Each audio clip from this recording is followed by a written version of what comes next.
Oh, it's a beautiful day. Yes, yes, sir. Yes, yes, sir. 3 bags full.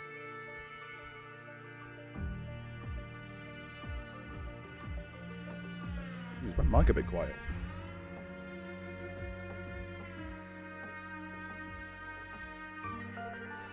No, it's fine. My mic is quite quiet. What's going on with it? Does it sound fine? Hello? Oh. Shit. Is okay. Hang on, let me get the music up, because I noticed last stream the music was too loud.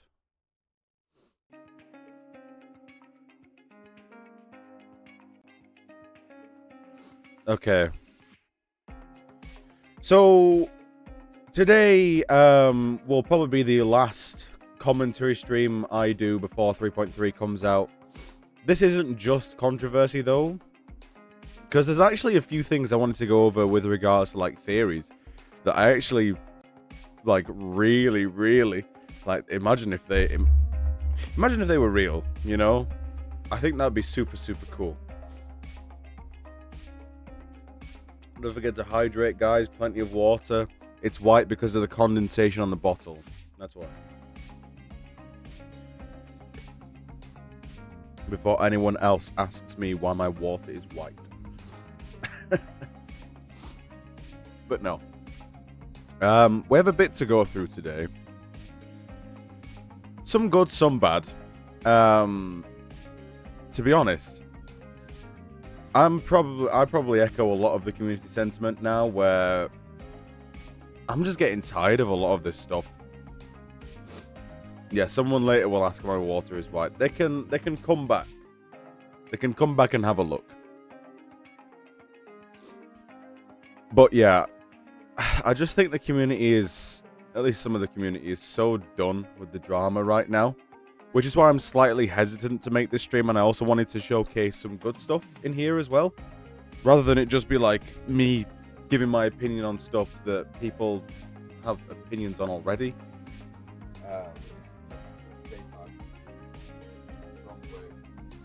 Oh, that's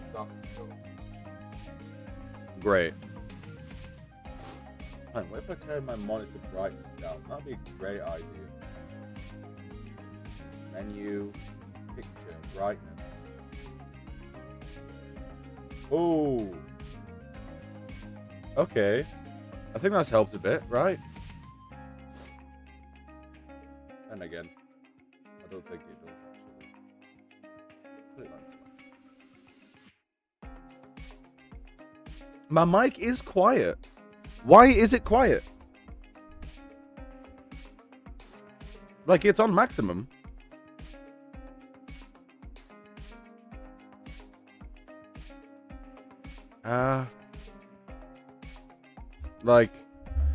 Like, do I have to speak into the microphone like this now? Like, why is it so quiet?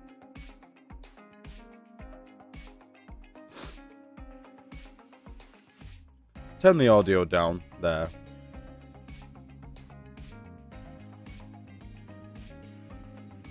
Okay. I think that'll be fine. Right, internet-wise, let's get the thingy up. Your only bag of chips? Oh, that's unfortunate. I'd say go get another one, but if you've had enough. What's going on, guys? Welcome to the stream. Okay. We're looking at a few idiots, and we're looking at a few, what's the opposite of idiots? A few Einsteins. Now, obviously, this tweet right here, the thing is, a lot of these tweets I'm not going to make videos on. I think I'm only going to make one video, and it's actually not about drama at all. It's about a theory that I've got in my plethora of tweets. So, first off, we have Reju. Now, if you guys don't know who this is, they have taken it upon themselves, along with another person, to basically do WuWa bookkeeping. And I just, obviously, you know, 3.3 being work in progress, right? Obviously, they've added rewards for the following events. You know, Dimmer Traces and Dimmer Travelogue, obviously confirmed by Kuro. So we've still got a bit to go before this number's final. But look at that. 130 pulls compared to last Annie, which is 119. So we're up at 11 already. Excuse me, guys. I keep hitting my mic with my water bottle because I'm so thirsty. Because I've just been outside and it's a bit warm out. It's ironic how 2.7 has only 87 pulls. Obviously, this is free to play. This is free to play? What the fuck? Wait, hang on a minute. Yeah, wait, hang on a minute. Does it count standard pulls? I don't think it does either. Wait. I wish they had, you know, their own file. So I can have a look. 3.2 Segway, I think I gave it an 8.9. It was good, it was decent. Yeah, it's missing stuff. That's the thing, this isn't even final. It's projected to be around 155 and that's free to play. Wow. Of course, you know, I'm Lunatic So Band podcast, so imagine how big it is for people like me. And I'm also getting the double top up as well. You guys can help fund that. But no. Greed and stupid. That's crazy though. I like that. And I'm actually really... I want to talk about this, like, just on a level. I'm actually so thankful that people take their time to bookkeep. Because we saw Enfields, right? We saw how that dropped immediately, and it was like, oh, well, there you go. That proves that at least the pull economy is bad. Or was getting bad, rather. Like, the drop from 1.0 to 1.1. I mean, if you know, if we want to do comparing waves, look at the drop from 1.0 to 1.1. Right? 120, basically, for 1.1. 1.2, yeah, dog shit. 1.2 was terrible. 1.3, Black Shores. 1.4, having almost the same, is very interesting. But I think we got a lot more mailbox rewards. Obviously, we have to take into account the different sort of varieties here. Notice how the events are almost all the same. That's very interesting. Black, you've got the endgame modes. Obviously, the more endgame modes that have been introduced, the bigger that column's got. Coral Shop will stay the same. Weapon pulls. A bit higher on some of these. Did we get some free weapon pulls in 1.1? I'm pretty sure, right? Hang on, guys. I just need to blow my nose. Don't forget to hydrate and keep your nose empty. 4 maps?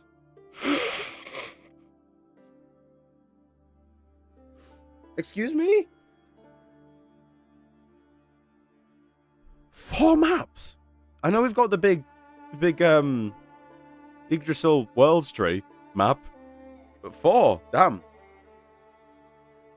Yeah, that bottom bar is dailies, my bad. So that's why it's stagnant. Obviously, version events, yeah, way different, yeah. Got it confused. How am I feeling? Oh, I feel okay. I mean, I've had, like, on and off sleep, because if you guys watched the stream yesterday, I mentioned that my dog had the runs. And unfortunately, around 6 o'clock, she crapped the bed. And I woke up to the sound of it. I heard the sound first, then I smelt it, and then I saw it. Luckily, it only went on the blanket, so I could have just, you know, taken the blanket out and then washed it. But that's 2 nights in a row now where she's done that. I think she might be, she might have eaten something. Because she's fine, like, she's not fatigued or anything. She did throw up this morning as well, but it's mainly, like, foamy, so there's clearly some sort of gastrointestinal problem going on. I think she might have eaten something bad. But she's not feeling fatigued at all, which is, like, you know, which is good. Because if she felt fatigued, then that would be a bigger problem. But she's acting fine, she's, you know, she's responding, she's barking like normal, so she's fine in that regard. She's just having very bad night terrors. And not the nightmare kind. Gives me terrors, I'll say that much. Oh, no worries, no worries. Looking at the books for the other day, I was shocked that only eight? Okay. Only 8 Genshin versions out of 40 have given more pulls than required for the 90 bit. Yeah, it's called being stingy as fuck. It's called being as predatory as fuck as well. It's crazy. People actually defend that. Like, you can like the game, but you can still criticize the pull economy for the game. But some people are genuinely just so blind to it. It's crazy, man. It's so bad. It really is. It really, really is. 3.0. Yeah, that permanent content, by the way. Like, the permanent content in here. Well, obviously, I don't think they can really estimate the permanent content yet. So, again, there's so much more to go. There really is. So, yeah. Again, Reju. Done very, very well with the bookkeeping there. I really, really appreciate it. Go follow this guy, because genuinely, he does so well with it. But, yeah. Okay. Okay, this is what I wanted to make a video on, because this shit is a crazy theory, you know. This has been out for a little bit now. This has been out for a little bit. But I really wanted to talk about it, because it's genuinely, like, top tier theory. If you guys remember, in the, like, around 3.1, just after the 3.1 story, everyone was, like, coping about Chisa, right, being the one to save us. To save Imouth, you know, being like the bane of the Threnodian and stuff like that. It looks like we might not get that, right? That's unfortunate, but it was so fun to theorize about, right? It was so fun. Even I was making up stuff in my video. It was absolutely crazy. But we have a new copium theory, ladies and gentlemen. And basically, this was started by Daily Fraxidus. And this is crazy.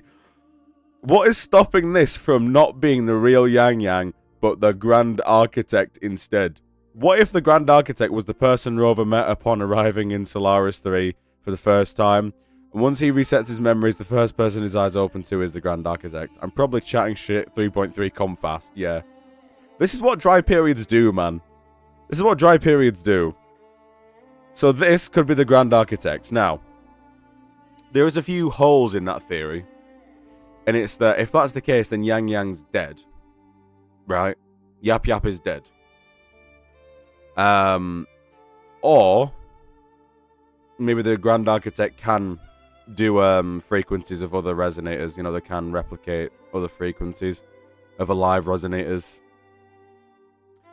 Because I swear the Grand Architect did a character that was alive already. I don't know. But I like this, right? I like it that the fact that the Grand Architect's powers are such an enigma to a point where we're starting to question our own, like, relationships with the characters. Like, Yang Yang could be the Grand Architect. And there's evidence. There is actually maybe a bit of, like, what's the word? Gravitas to this point, right? There could be a bit of weight to it. Because, oh, hang on. They don't have to be dead, like Anselm at the end of 3.0 Part 2. He can also replicate fictional beings like Charon. Okay. So Yang Yang doesn't even need to be dead. That's good, actually. Because this supports the next theory on this next tweet here. This is from Lorelei-chan here. And it comes up with this image. In 1.0, when Scar kidnapped Yang Yang, they might have replaced her possibly with Cristoforo's creation or another Fractidus member, aka the Grand Architect! The real Yang Yang could be held by the Fractidus and experimented on for some unknown reason. Maybe it's because the Grand Architect recognizes that she resembles that mysterious girl from the first scene and knows more than we do. Yang Yang's sister might appear in 3.5 and realize something is wrong. That the current Yang Yang isn't acting like a real sister at all. With her help, Rover will find the real Yang Yang. That's likely where we'd get a major lore drop about the first girl and possibly more information like that. Oh, wow. The thing is, right, I've heard rumors about, like, seeing Yang Yang's sister or something when we go to Mengzhou. If this is the case, then holy cook, right? Because they can so retcon it. They can so retcon Yang Yang basically just being, like, the Grand Architect. To spy on Rover.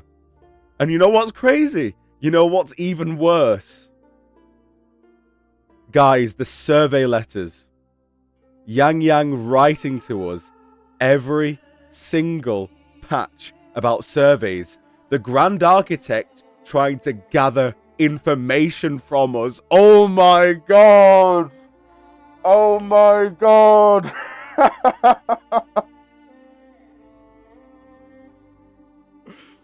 The surveys are in the law, guys. The surveys are in the law. Oh no. We have a law reason for a survey. Oh my god. That can't be... No. There's no way they can do that. There's no way they can do that, man. There is no way they can do that. And it would actually tie into a potential 5-star Yang Yang that I've heard about as well, right? Because apparently we're going to get a 5-star Yang Yang. I don't know. I would love to, actually. But what if the 5-star Yang Yang is the real Yang Yang? Kind of like a Ting Yun situation, right, in HSR, where the 4-star Ting Yun was not Ting Yun. And then we met the real one, which was Fugue. They could be doing that. They could be. They could be. Honestly, I need to take a drink of water because I think we're cooking, guys. Holy shit. But it would just... They actually could write that in, though. They could genuinely write that in. Yang Yang after being experimented on is the 5-star. Ooh. Oh my god, Threnodian Resonator Yang Yang. Oh my god. Okay. In Mengzhou, is the Threnodian for that region still Overthrax? Or is it a different Threnodian? Because if it's Overthrax, then it'll be like an insane callback to 1.0, right? Like I don't know. Well, Overthrax is obviously like about weapons, right? So if that's the case, then 5-star Yang Yang, the experimented on version, right, could like be weapons. I don't know, right? She could have like a lot of weapons. Guys, this is pure copium right now. This is pure copium, man. Arc of Memory. Oh, no worries. I did check out your account. It was nice. Passed out. That's unfortunate. But the VOD is out, I think, right? I think it is. But honestly, no. The thing is, right? Us not seeing Yang Yang for so long, could that also tie into it, right? Because we've not seen her since... When did we last see her? Was it 1.4? Was it 1.4? I don't know if we even saw her in 1.4. I know we saw her in 1.1. Did we see her in 1.3? I think we did for a bit, right? Yeah, no, we did, yeah, because the start of 1.3 went to Pot City of Guisho, and we went with her, yeah. But not 1.4, though, because it was Camelia's companion quest. So, yeah, the last time we saw her was in 1.3. And then we've not seen it ever since. All we've been receiving is letters. Letters and letters and letters. So it could be... Hey, I've never seen the Grand Architect and Yang Yang on the same screen together. That's all I'm saying. That's all I'm saying. I think it could be a valid theory, you know. I really think it could. And I'm actually so happy that we're still doing these theories. I actually love it, man. I really do. But if that's the case, then Yang Yang has to have something about her that we don't know about, right? I'll be his Grand Architect. Abraxas. Abraxas, man. It could be a thing. It very much could be. It very much could be. Honestly, because the thing is, you think of like what we know now. It's very much possible, and there's no real sort of plausibility to deny it, right? You can't definitely basically myth bust this, which is crazy. I like that. And hopefully, even if she's not the Grand Architect, or the Grand Architect is not her, hopefully she does come back in Mangzhou with the new voice direction. I think she'll sound really, really good. I mean, even in 1.3, she started to like sound a bit better. So with the voice direction now, I think she'll sound super, super good. And I do miss her. I do miss Yap Yap. I really do. No, hang on. Postman's here.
Why could you not care about Yap Yap, our Yap Yap? Why could you not care about our Yap Yap? Wow. Yes, Renodians cannot be destroyed entirely, so Overthrax will return, maybe. I don't know. I mean, I feel like, obviously, since 1.0 was the intro patch, I feel like we really need a proper sort of like, Overthrax sort of like quest window, right? Like, I think Mangzhou would be the perfect sort of like the perfect sort of quest line to basically what's it called, flesh out Overthrax, right?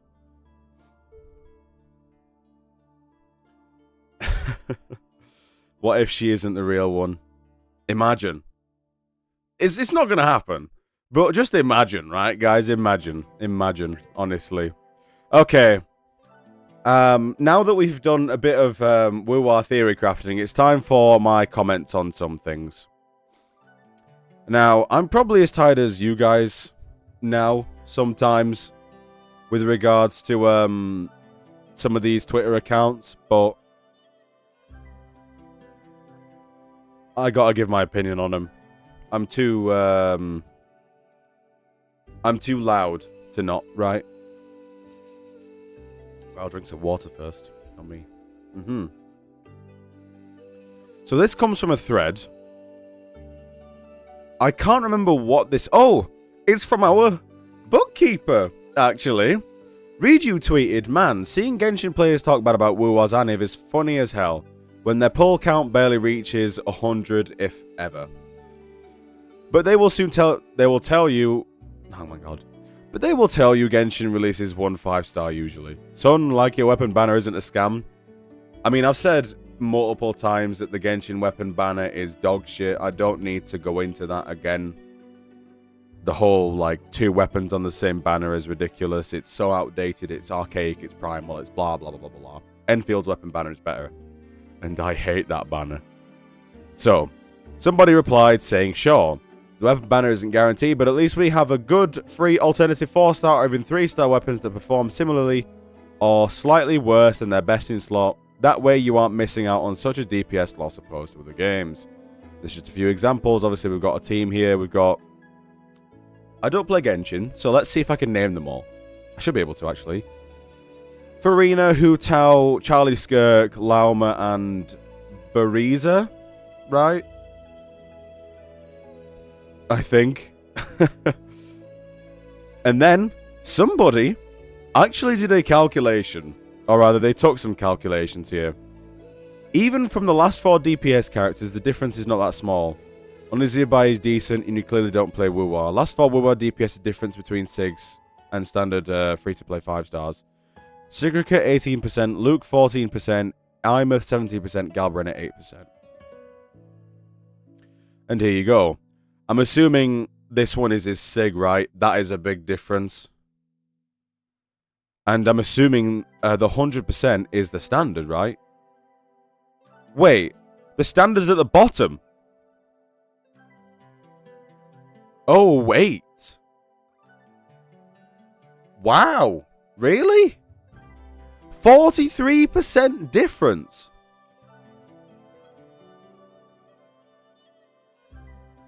Harbinger of Dawn. I'm assuming that is that standard? Is that standard? Harbinger of Dawn R5. Wait, that's a standard 5-star weapon? And it's R5.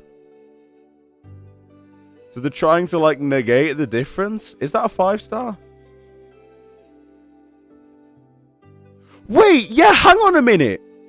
Wait, yeah, this standard is R5.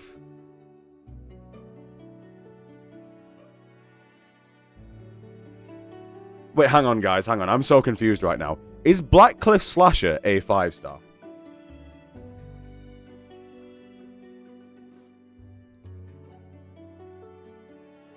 God, this is what I get when I AstroTurf Genshin.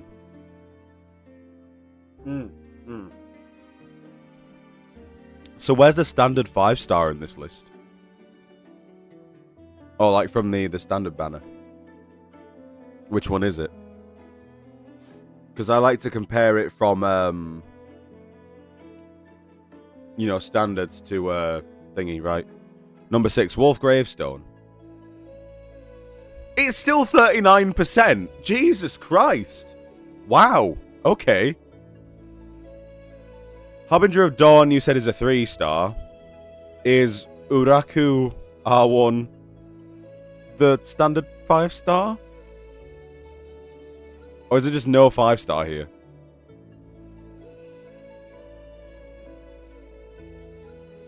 Uraku is a Sig. Wait, so there's no standard 5-star on this graph. I mean, that makes sense, right? Sometimes characters don't fit the standard weapons. But still, I mean, honestly, this is to prove a point that 3-star weapons are pretty, like, you know, the gap is pretty big. But honestly, for this one, an R5 3-star weapon? Yeah. Yeah, I mean, either that says that the 3-star weapon's really good or the Sig is dog shit. Say what you will about that one. Okay. Nordcry Craft R5.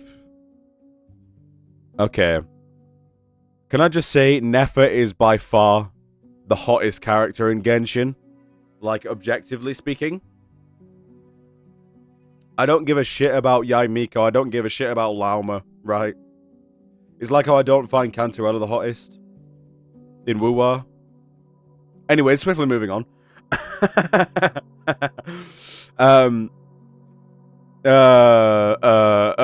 Is Nordcry Craft a 4-star or 3-star?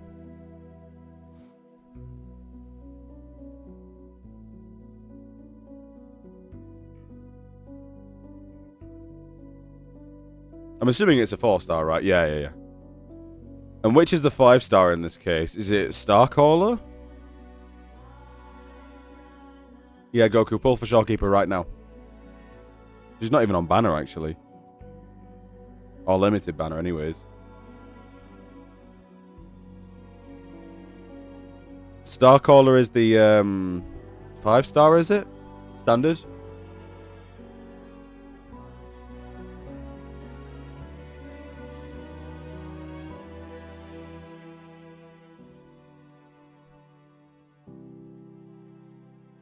Guys, this is what I get for AstroTurf and Genshin, I'm not gonna lie.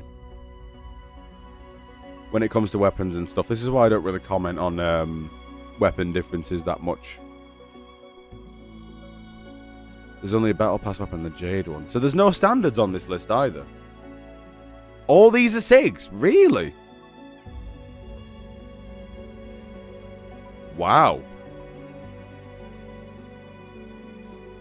Okay. Wow. I mean, a 24% difference between a crafted R5 weapon and a SIG R1, I think is not bad either. The Varka one's fucking dog shit. Then you've got Nodkai Craft here and SIG, a 30% difference. I don't think that's bad at all.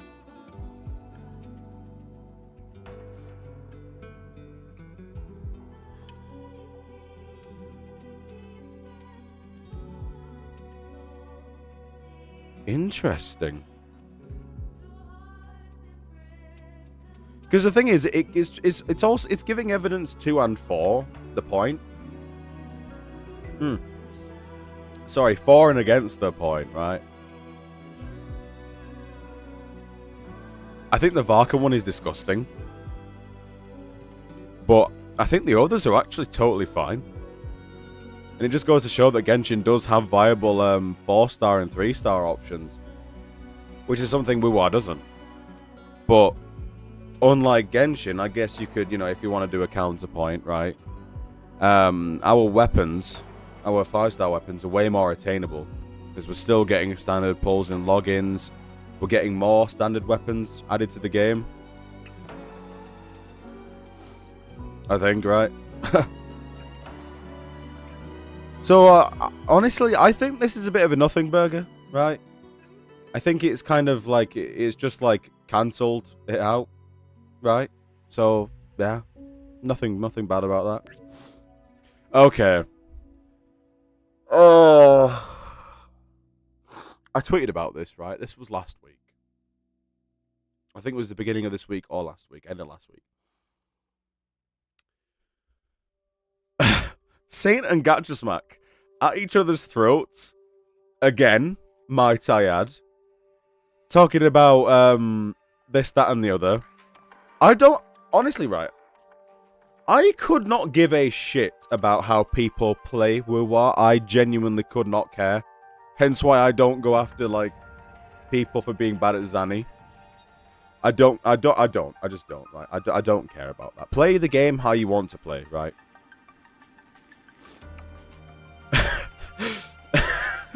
But the reason why I wanted to talk about this is because we're literally going into a live stream.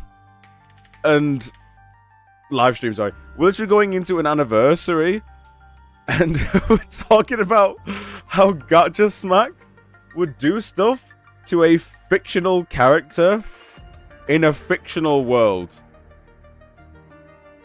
Like, I could not care about the clip. I'm gonna watch it because it's funny as fuck.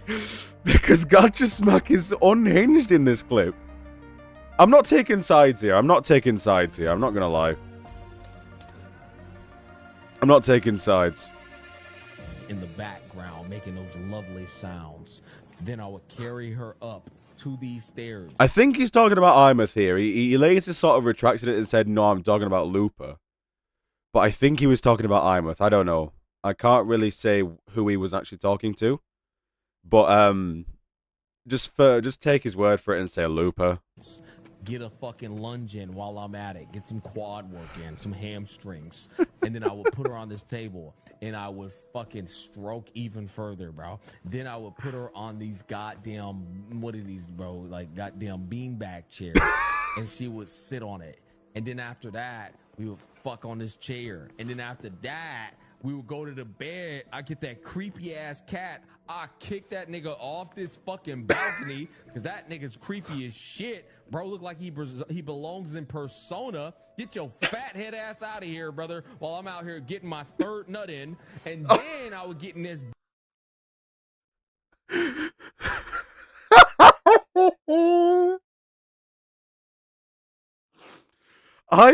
The thing is, I don't even care about what he's saying. I don't care. You can play the game how you want. The thing is, right, you guys must understand that some gacha audiences are just so down bad for the characters, right? And some CCs appeal to that. They really, really do.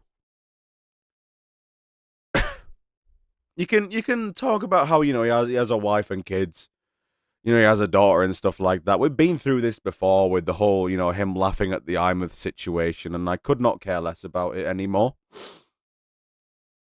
And I'm not gonna bring his real life I'm not gonna bring his real life stuff into his content creator persona.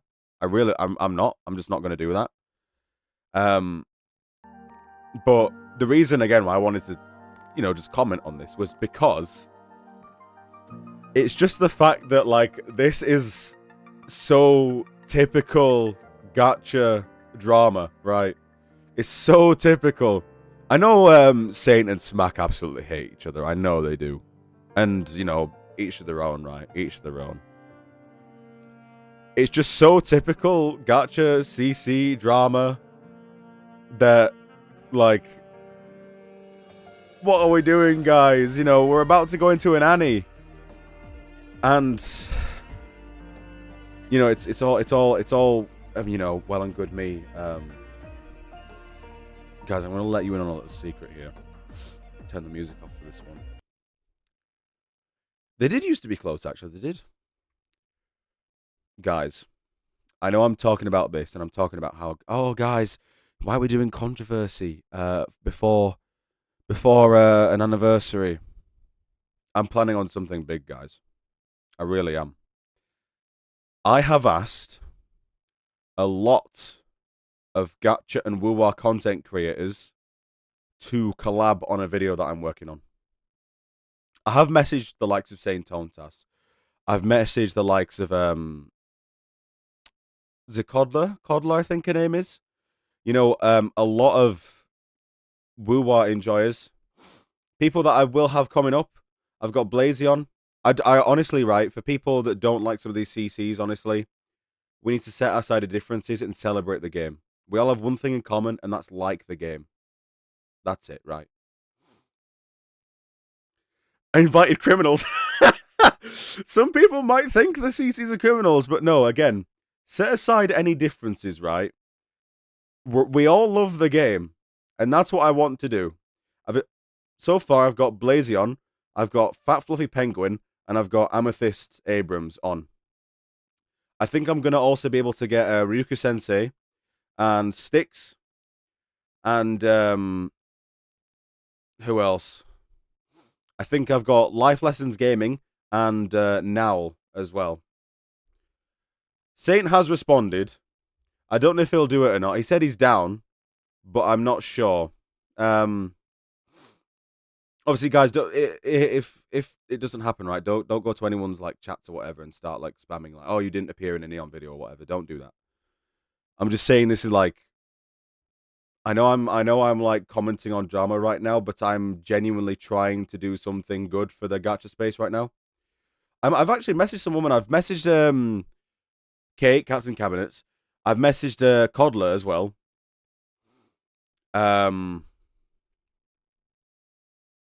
Yeah.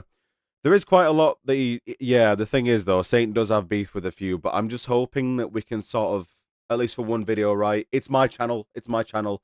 Consider it neutral ground, right? Hopefully just that we can appreciate the game, right? That's something that I'm hoping we can all do. I need to message both Brax and Bran to see if they will partake. Because I'm trying to get the video out around the Annie. Around there. But the thing is, right, all it is I'm asking them what made you fall in love with Wuthering Waves? Get Jade Ali? I did invite Agek. Yeah, I did. Yeah. Get Jade Ali, yeah. I think I might actually. Satan is a scumbag, honestly. If he can just input why he loves the game, then I'm fine with that. Because I'm at a point now where all this drama guys, we just need to put aside our differences, whether it be CCs and people like that. They need to put aside the differences, audiences alike, and we need to actually just enjoy the game. That's all, right? Yeah, because I'm at the end of the day, right? I'm grateful for every CC that's going to input on on their sort of like takes about WuWa.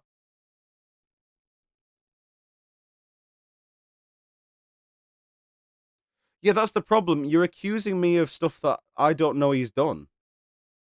I'm trying to do neutral ground here, and you're not helping by not putting it aside.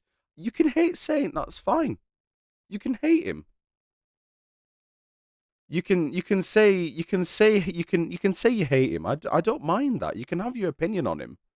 But don't say, oh, don't invite Saint. Guys, he's the biggest WuWa content creator in the space. But like at the end of the day, if we can all unite together and say why we love the game, is that not a good thing? Am I naive or something?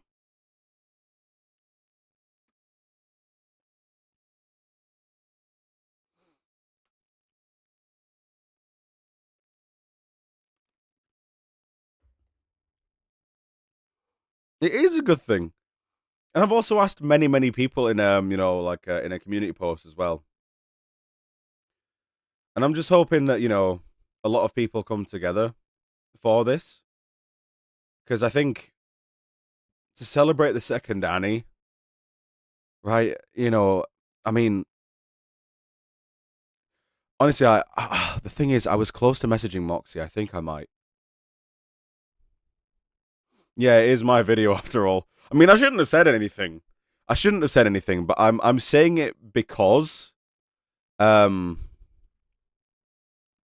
I'm basically saying it because I'm covering this right. It's not good for the game. Right. I'm literally I'm perpetuating drama. And I'm saying this because I want to do something good, right? I really just want to make a video that I'm proud of, and I'll look back like in a year's time or whatever, and I'll be like, yeah, I did that. I did that. But no, I think we should maybe get some more CCs in. So let's do that right now, shall we? Yeah. Okay, so we'll start off with Jada Lee first. She's a massive CC though. She's massive. Marco, I try to, right? But the problem is that I need to add them on Discord before I can send a message because they don't have random, like people messaging them. They don't have that. They don't have that, unfortunately.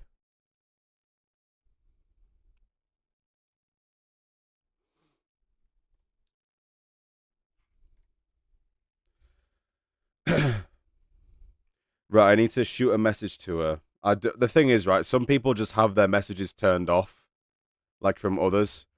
So it might not work. But hey, I guess the more the merrier, right?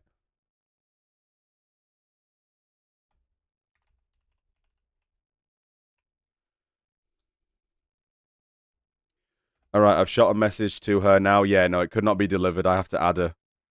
That is very unfortunate. Because I think I tried to actually. It didn't work before.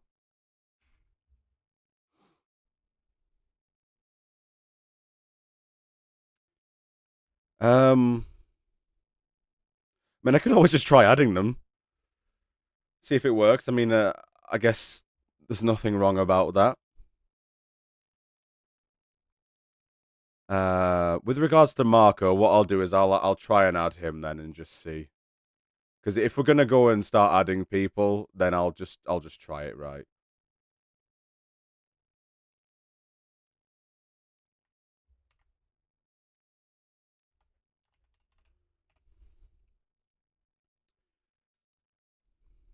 Right, I've added both Marco and Jade. Somebody said Moxie. I was going to do Moxie, but I thought they were like too I didn't know that they were that into WuWa. I'm not gonna lie. So Moxie. Hang on. Hang on. If I go to Mima Keepers, right, I should be able to get it right. I did invite Saint already. Moxie 3D, that's it. I'm basically inviting as many people as possible to try and get a huge collaboration going. That's all right. I feel like this is the wrong channel. Is it Moxie 2D? No? Hang on.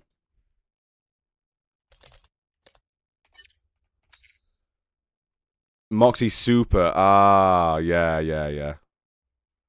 That's it. Look, because I skim these. Sadly, I'm not in these. I'm not in the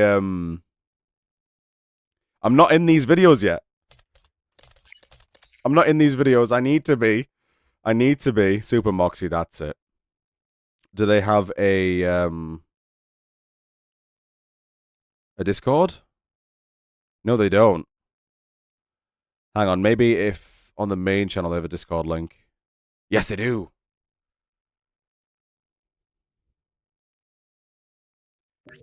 All right, onboarding. I'll message Moxie and see what's going on.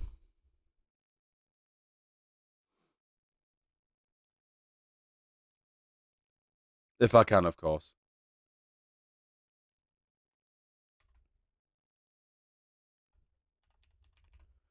See if it goes through.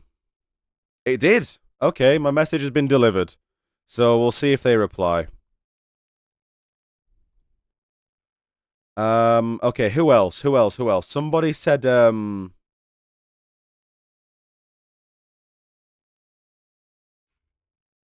somebody said another CC. Kydro TV.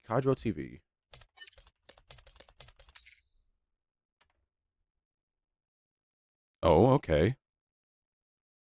Kydro TV. Guys, I've never heard of them before, but you know what? I'll do it. They have a Discord. Yes, they do. Huh? Can I do that? Oh, it's a public... Oh, it's like a third-party Discord thing. Okay. Let me log in.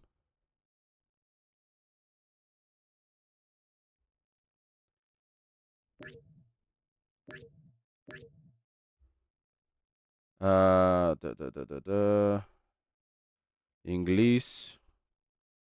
What region? What games do I play? Finito.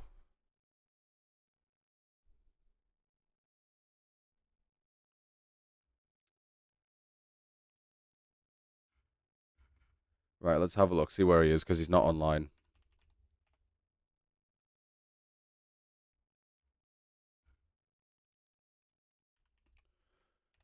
You guys are giving me the good sources I'm seeing.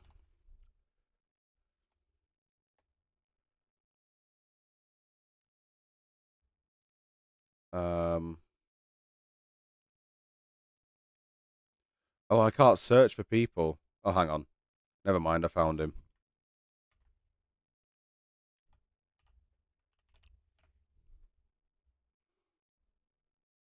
Delivered. That's another CC added. Or, well, not added, but, thingy. Unreal Dreamer. Yes. I've actually got a few of their tweets up. Oh, Cosmo and Hakoru. Yeah. You know what? Absolutely. I love Cosmo, man. I love him. He's actually funny as fuck. Is it Cosmo? Cosmo WuWa. Yeah, Cosmos, that's it. Their skits are top notch, man. They definitely are. With regards to the... Oh, hang on. I might have to, I know Hakoru... Okay. I know his friend has one. And they make skits together all the time. They make skits together all the time, so I might include them both in one. Okay, let's see if he's online. Oh no, he's not.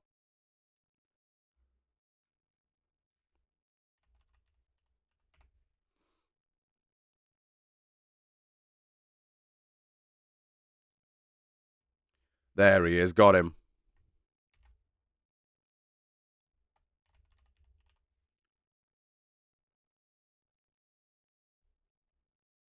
Right, I've messaged Hakoru, so hopefully that's delivered. Brilliant. Right, Unreal Dreamer next. Oops. Unreal Dreamer next. Oopsies. I did invite Life Lessons. I did, yes. Lusty. Yeah, I've heard about Lusty. Carlo Chu as well. I've heard about him as well. Oh my god, there's so many. I've heard about UD. And he's live now, actually.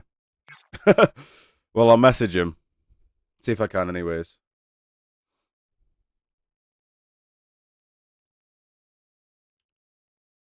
Oh, it doesn't say he's online. Hang on.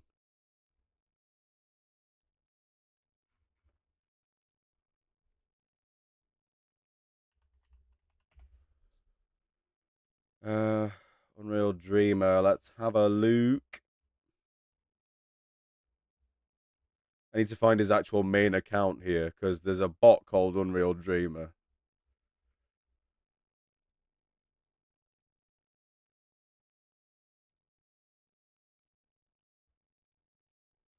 There he is, got him.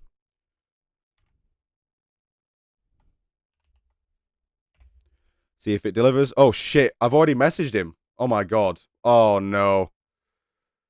I've already messaged him, so I've messaged him twice now. That's not gonna look good. Shit, I deleted it. Oh, that's not good. I didn't mean to do that. I already have added him. That's crazy. I don't remember doing that. It must have been one of the first ones.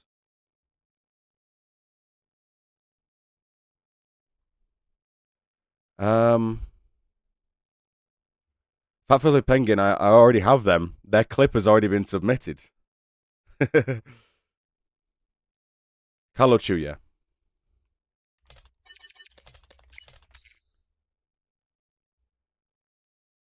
Talking about Camelia's rerun. Hell yeah.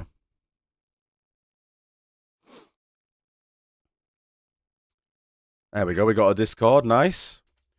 I do want to get some smaller CCs in the space as well. So we'll do Kalochu and we'll do Lusty. Lusty, that's it. Because I know he's been playing through the game and he's very new to it. I'd love to get him in.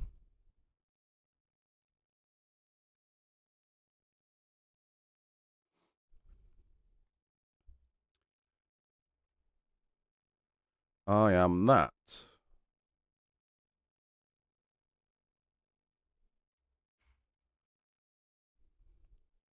All right. Lusty. He's level 47. Wow.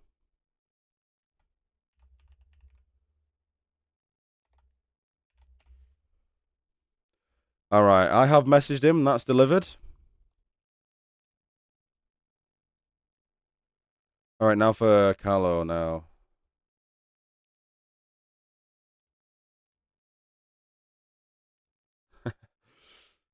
I'm a Calcharo enjoyer, apparently.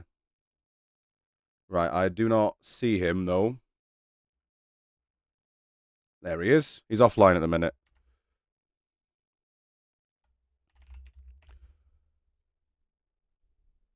Oh, I'm getting a getting a capture. The hell? Please drag the element onto one that is similar. I guess this one. God, these captures are getting harder. These captures are really getting harder, man.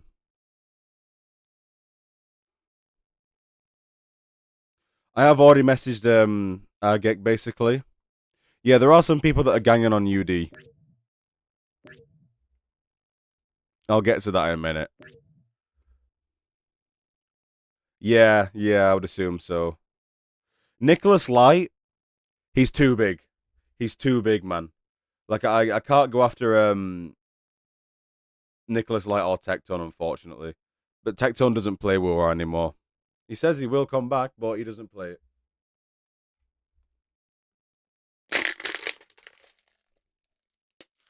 Hell, I don't even know if he still loves the game or not.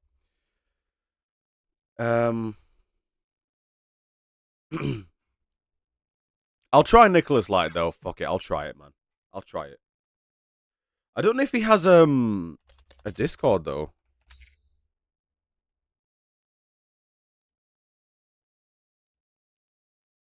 No, he doesn't. Like maybe it's on his second channel? No. Because I only really want to do it through Discord. Lola, you say?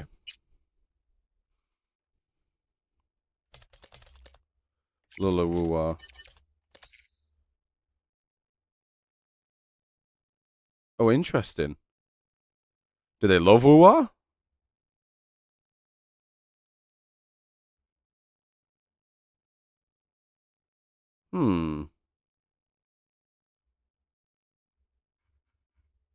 Worth a shout, I suppose.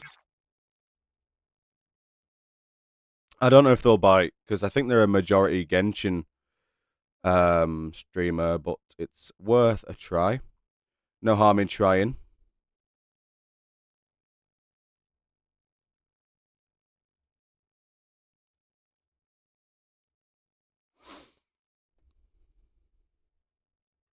I need to complete a capture now. This is brilliant. This is the type of bot I have on my server as well. Oops. Oh, I closed the browser window. Whoopsies.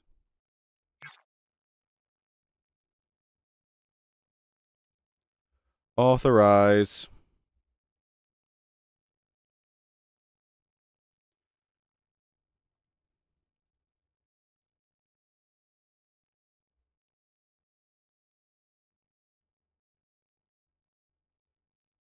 Okay, success. We're in.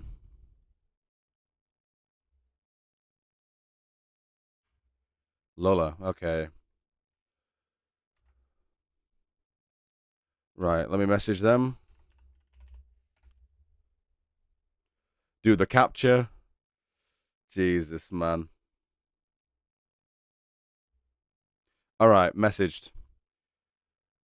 I believe that's all. Oh. Gig! Oh. Hey, I'm punching too high. I'm punching too high now.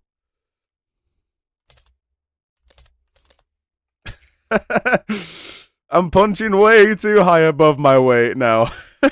No way. No way he will respond. But hey, it's worth a shot. Oh no, there's no Discord. Oh well. At least I tried. Alexa TV. Shit.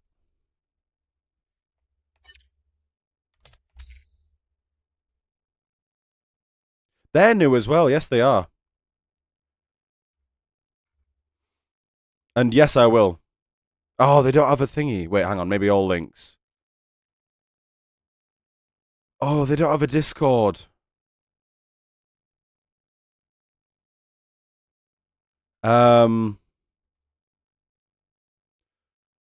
Okay. It's an email. I don't want to dox my email. See what he's doing right now. It sounds pretty much the same. Amazing game. Pretty underrated, I think. It was great. It's a great game. Very sad. Yeah, he is playing through 2.0 right now. Dark. Socials. There we go. I got him. Like this music I got him. all the time. Oh, it's amazing. Venator Battlecruiser. Hell yeah, he's a Star Wars nerd as well. Yeah, exactly. Hell yeah. Just here to see Lorelei. Patience. I see your eagerness for enlightenment, like our new brothers. You've removed your masks, but your hearts, they're still veiled. How would you even know that?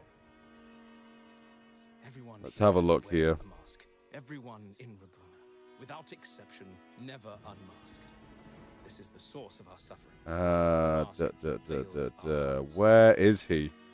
I mean, I that is can't true, tell. right? Everyone always has a mask he puts on for the real world, thinking this is what people I can't think find him in his own of damn them, server. This is or crazy. should think Man. of them. Like, ask yourself, right? With regular people at work or on the street, do you really show them your Found true him. self? There we go.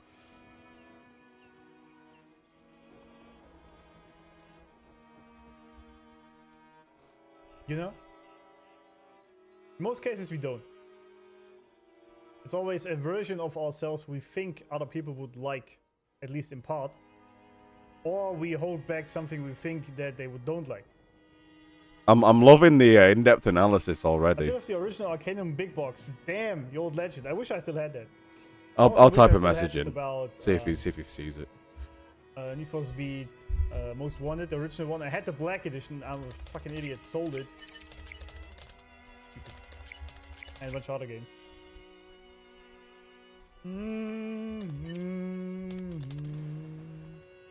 Like our new brothers, they wear peculiar masks of madness. Poor souls tormented by evil desires. May they find peace in Lorelai's embrace. Yeah, he's making notes and stuff. That's crazy. Evil desires? Yes, their masks are filled with madness, but even wrongdoers can seek redemption from Lorelai. The Sentinel Tomatoki. granted Lorelai this authority, and no one can take it away. So they're just openly Wow, look practicing at the that. heresy out here. Nobody cares. That's interesting. I love this. I They love say this. The Sentinel granted Lorelai the This is ability dedication, man. to This is give dedication. I like redemption. this. I like this. This is brilliant.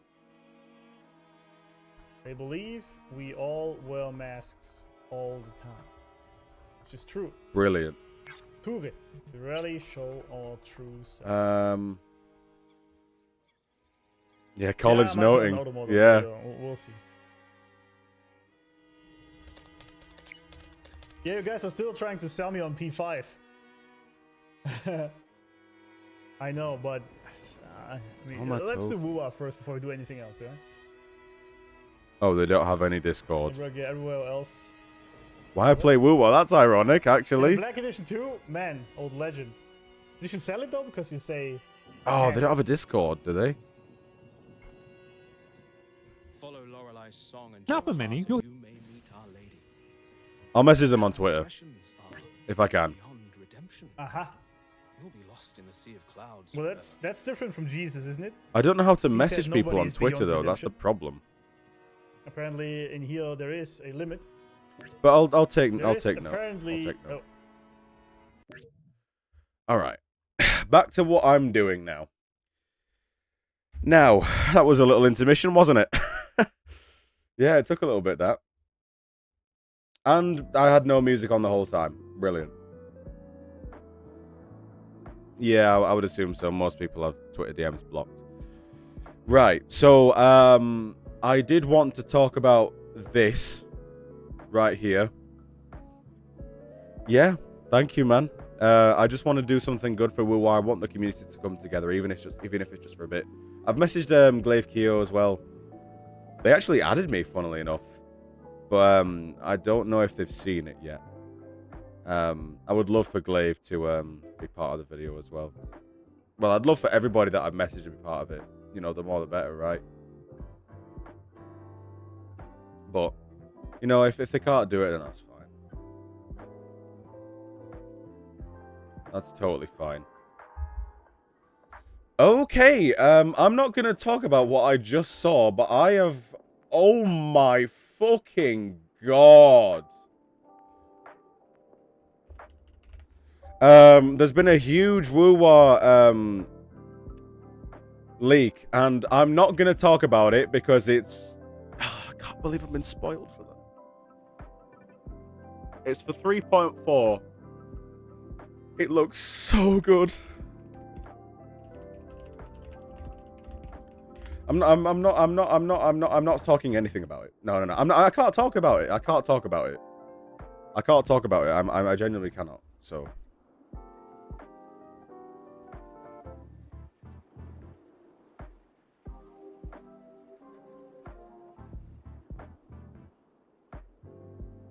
Yes, I am blue balling. Yes, I am. It is artwork. Yes, it is. That's all I'll say. Anyways, swiftly moving on now.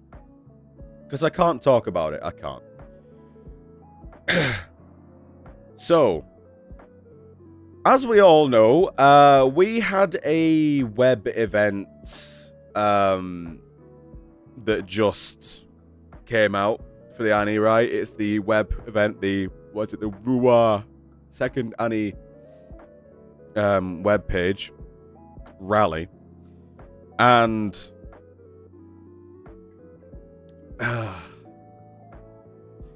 I have a bit to say about it, right? So if we go onto the web page, right? Let's just go onto the web page, open it up, right? So as you can see here, we have a draw. Now, it's similar to what Zenless have done. No IRL rewards though. So what, you can get like 70 Astrite if you invite 5 players, and then you can get an extra 50, so 120 in total, and that's about it.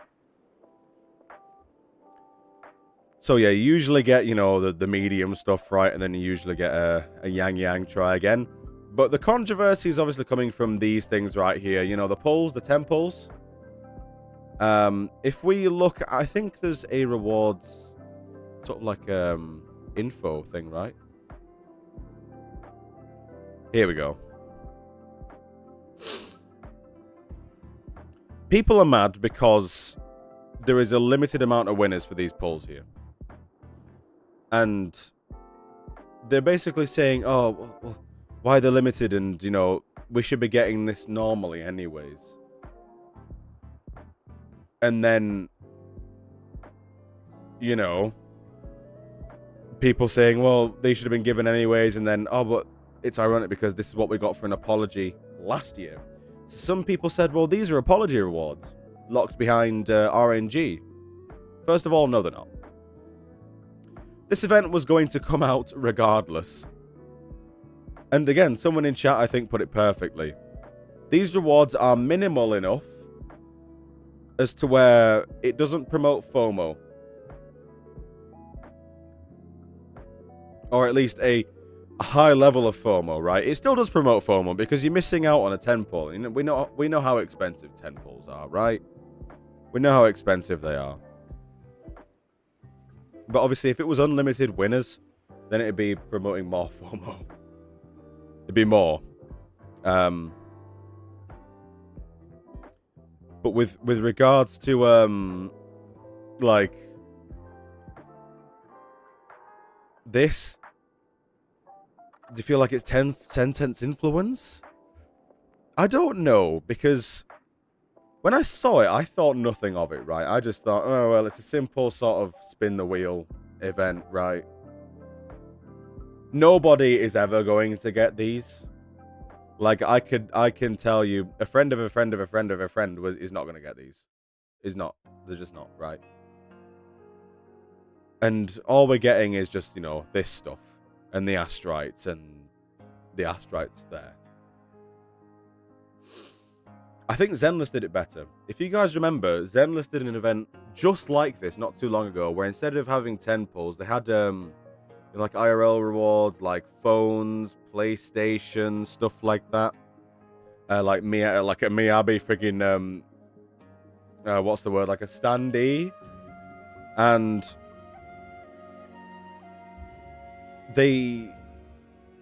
what they did is they had just like Astrite, right? And you were Astrite, sorry. They had, what's the word? They had polychromes, that's it. I forgot the word for the premium currency. They had basically, like, I think it was maybe about 16 slots or something. And every 5 rolls, you got 10 polychromes. So you were guaranteed to, at least, if you rolled enough, get some currency, so it's not all useless.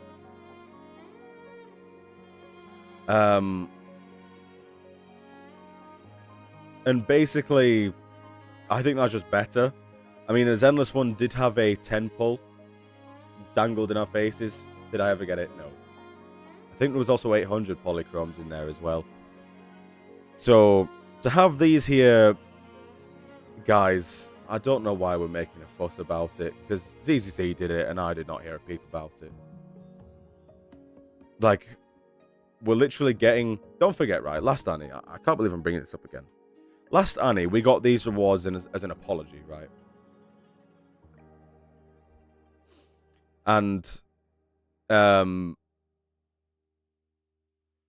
this year we're getting these rewards. We're getting 4G tides, Reddit tides, and lustrous tides as like part of the normal Annie celebrations, right? Not as an apology. And then we're getting like 20 pulls on top of that. If you're pulling. So asterisk on a 10 pull. But as you can see, this is just for a small amount of people. Nobody's ever gonna get it. So it's like, I get why people can be upset about, you know, it being dangled in the faces, but that's like the whole point of a raffle. Yeah, like it wasn't counted towards the reward, so I don't know why people are angry in that regards, right? The whole point of a raffle is to have big rewards. The thing is, right, you just know for a fact that if it was like an iPhone or a PlayStation, people would not care because they know they wouldn't get it. But now, since it's something that seems attainable and they can't get it, even though those are the big rewards in a raffle, they're angry. Just because it's more attainable doesn't mean that you should be able to get it. It's a raffle. Like you don't go to a raffle in real life. You get like three or four tickets, right? And then you see that your ticket doesn't match anything. You don't go, oh well, I'm mad at you because you didn't give me enough stuff. Like, it doesn't make any sense. It doesn't make any... HSR's second Annie web event gives a car away. Wait, really? I want to see this.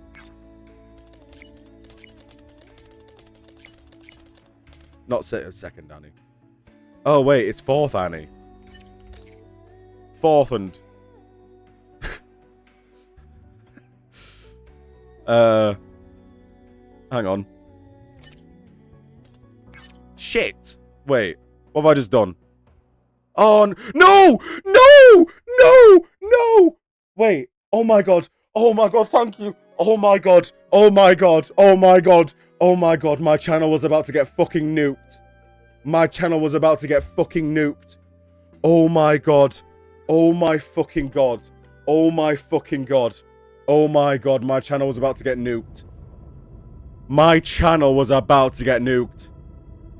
Basically, I pressed the button where I accidentally closed all the tabs and then reloaded Twitter, right? And it showed the leak that I cannot talk about.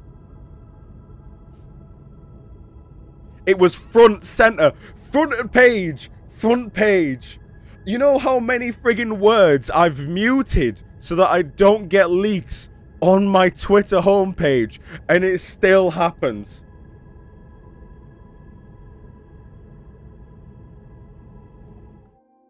I was so close to having my entire channel wiped off the face of the earth. I would have had to end the stream and privated the VOD. That's how bad it would have been. I can't spill it. I can't spill it. All I can say that it's rumors about 3.4. That's all. Oh shit, we got more stuff coming out now. Ugh. Guys, do not talk... Honestly, right, if you want to talk about anything with regards to, like, potential upcoming stuff, talk about it as rumored and don't be very specific. Talk about it as rumored and don't be very specific. Do not give specifics out, because that ruins it, doesn't it? It really does. Open Twitter, regret. Yeah, there you go. It's AI, though. It is AI. It is AI. Yeah. Okay, we are going back to, back to my... Oh, shit. Oh, God. Wrong thing. Hopefully I didn't just give away my streaming key there. No, nothing... Nothing, Yeah, okay, nothing bad about that.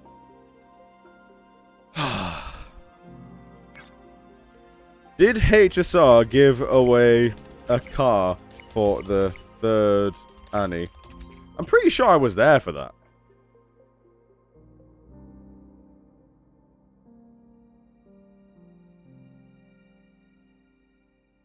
Real life themed car. That's sick, actually. Where is it?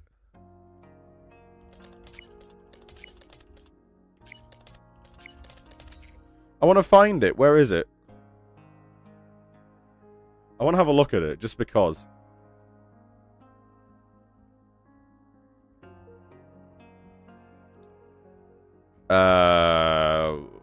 Official site.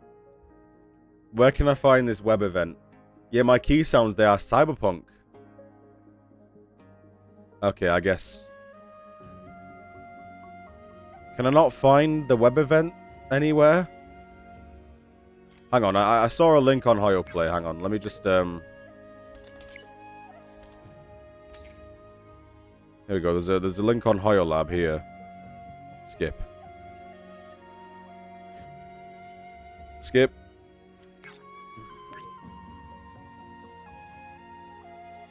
Oh, I need to log in with my Hoyo account here. Hang on. I'm not doxing myself here.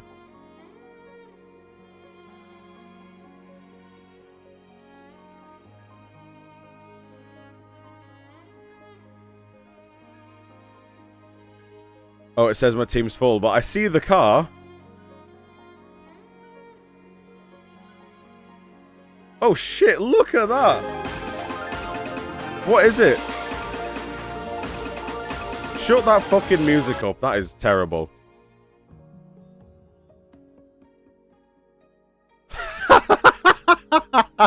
Okay, okay. That's gonna be a nightmare to clean.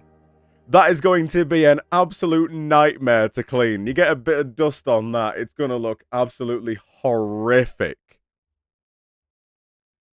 That's gonna be a nightmare to clean. It's cool though. They actually did the whole ass like test drive for it. That's sick. That's cool. Stuff like that is cool, man. Imagine getting that, the whip. Guys, get me in the Silver Wolf level 999 whip.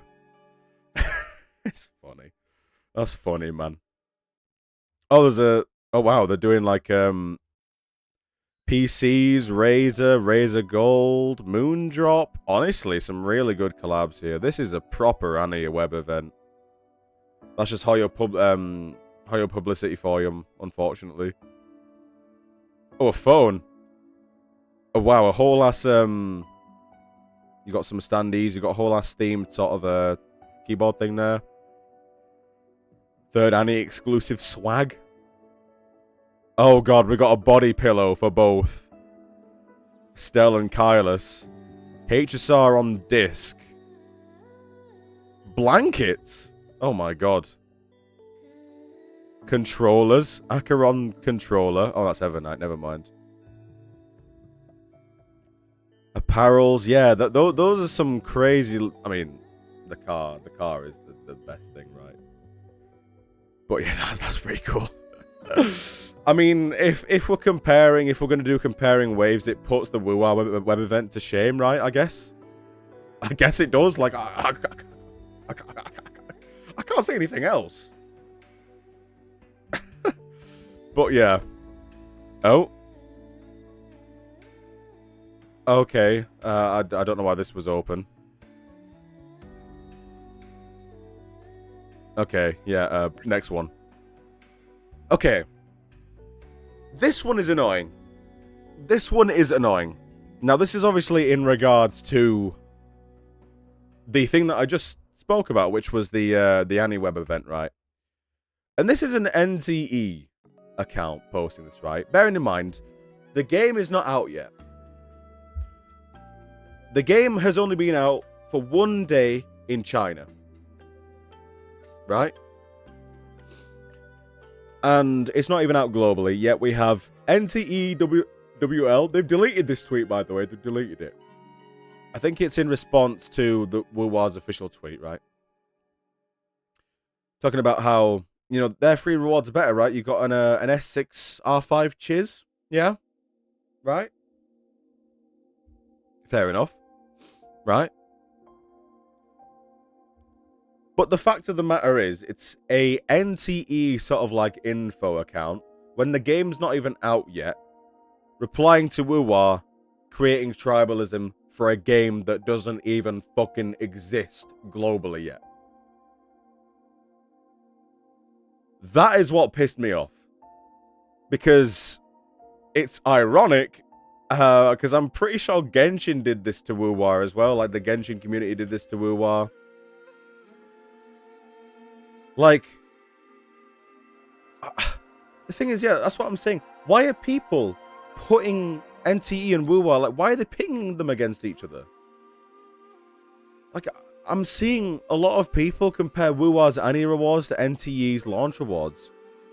Well, if all you care about is rewards, then, hey, the game's coming out one day before WuWa's anniversary. So go fuck off to NTE if all you care about is, you know, short-term pleasure, right? I'm going to try NTE, definitely. I'm going to do a review on it as well. Because, there you go. But the fact of the matter is, it's a proper NTE account that's actually paid for a tick, by the way, might I add, that's doing that. And Arcadia, you know, we got a lovely WuWa defender on Twitter, says, Why do you go so far just to hate Wuthering Waves? You impersonate a big account, get followers, and create artificial hate. Like, what did WuWa do to deserve you? To deserve your hate, I'm guessing. Did Rover fuck your mum and left for milk at your local news station, news agents? Yeah, and this is their account. Crazy. Crazy.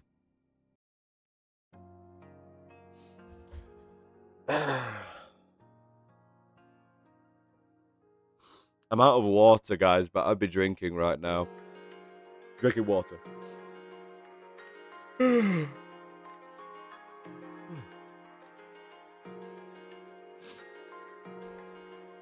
Thing is, if NTE has better rewards than WuWa, so what, right? Fair enough. I think in order for it to be a gacha starting off nowadays, you need to hit the ground running. You do, right? And, you know, guys, why can't we just enjoy both? The game isn't even out yet. I'm going to try the game with an open mind, unlike, you know, me going to Genshin, where, like, oh, I already had a closed mind. I was trying to make it open. I tried to gaslight myself, but it didn't work. I'm going to go into this game with an open mind. And I don't want that to change. I don't want accounts like these to taint my experience with NTE. I don't. Which is why, again, this is why I'm talking about this account specifically. Because now, you can't trust them to be, like, you know, neutral. And just post about NTE. Because they've done that. It's ridiculous. It is ridiculous. It boils my blood. It really does. Oh, and they responded. I didn't know. No one is criticizing WuWa. In fact, you're the one spreading hate speech. Why do you go post a message that appeared in the original post? The one where I explain that I disagree with limiting the event to just 100 people. Posting the meme out of context wasn't instigation. Wow, could have fooled me. Thing is, the OG tweet isn't up, so I can't really tell.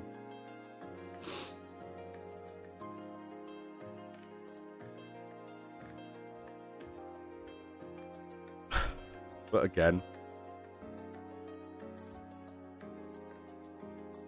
Oh, wow. The user owns that account is Gateo's dog. Oh, God. All this. Don't even want to get into that, I'll be honest. But no, I'm going to try NTE, and I'm going to hopefully enjoy it, because I really like the look of it. I really do. I really, really do. Will I make videos on it? I might make like one or two, right? Like, you know, a review, and then maybe, I don't know. I don't know what WL stands for. Is it? I've got no idea, actually. No clue. Not gonna lie. Wiki Live, maybe? I don't know. Yeah, I'll give a first impression review, and then I'll probably give like a I don't know, like some other review, maybe a bit down the line. Because I did that with Enfield, right? I gave my first impression sort of honeymoon review. And then, funnily enough, my next review was me quitting the game.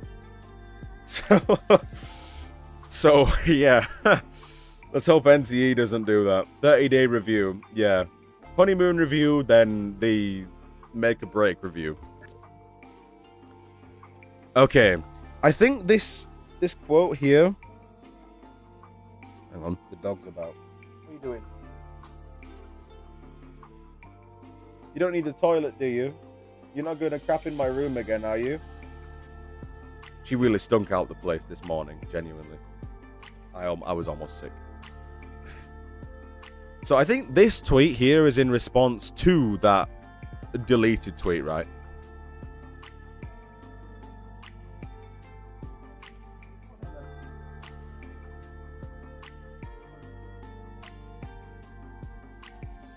She's in a crate now. She went in.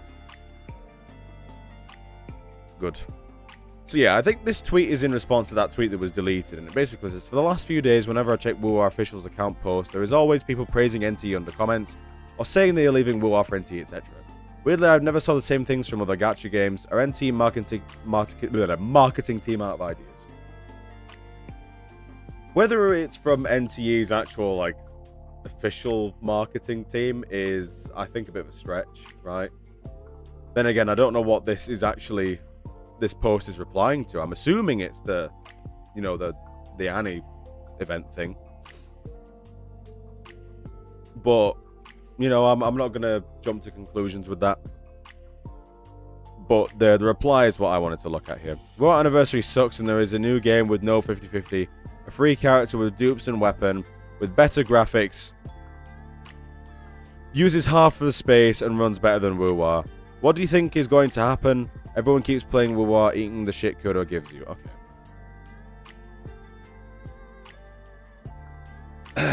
The only thing that they can have, and well, two things actually. The game does run better, but obviously it's smaller, it's more optimized because I think it's on Unity. Is it on Unity? Hang on. Unity games just run way better than Unreal. I'm so sorry.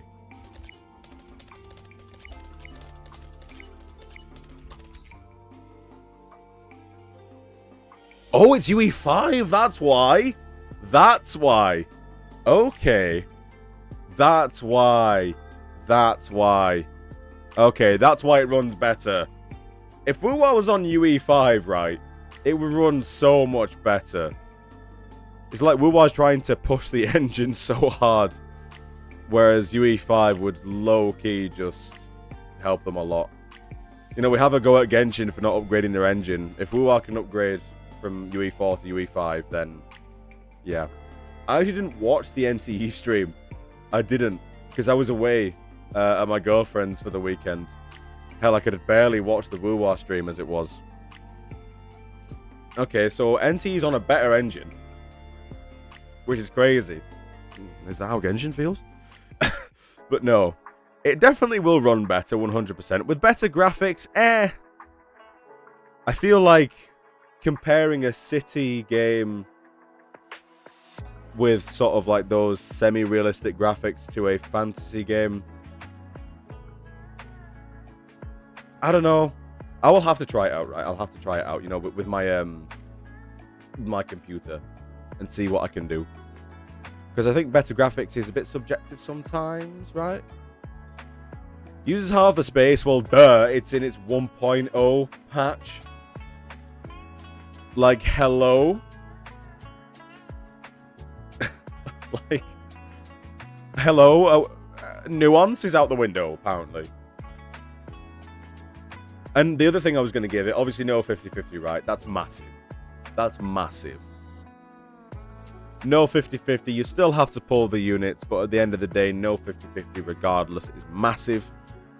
I don't know how the weapon banner works, but I don't think it'll be as bad as Enfield or Genshin, I'll be honest.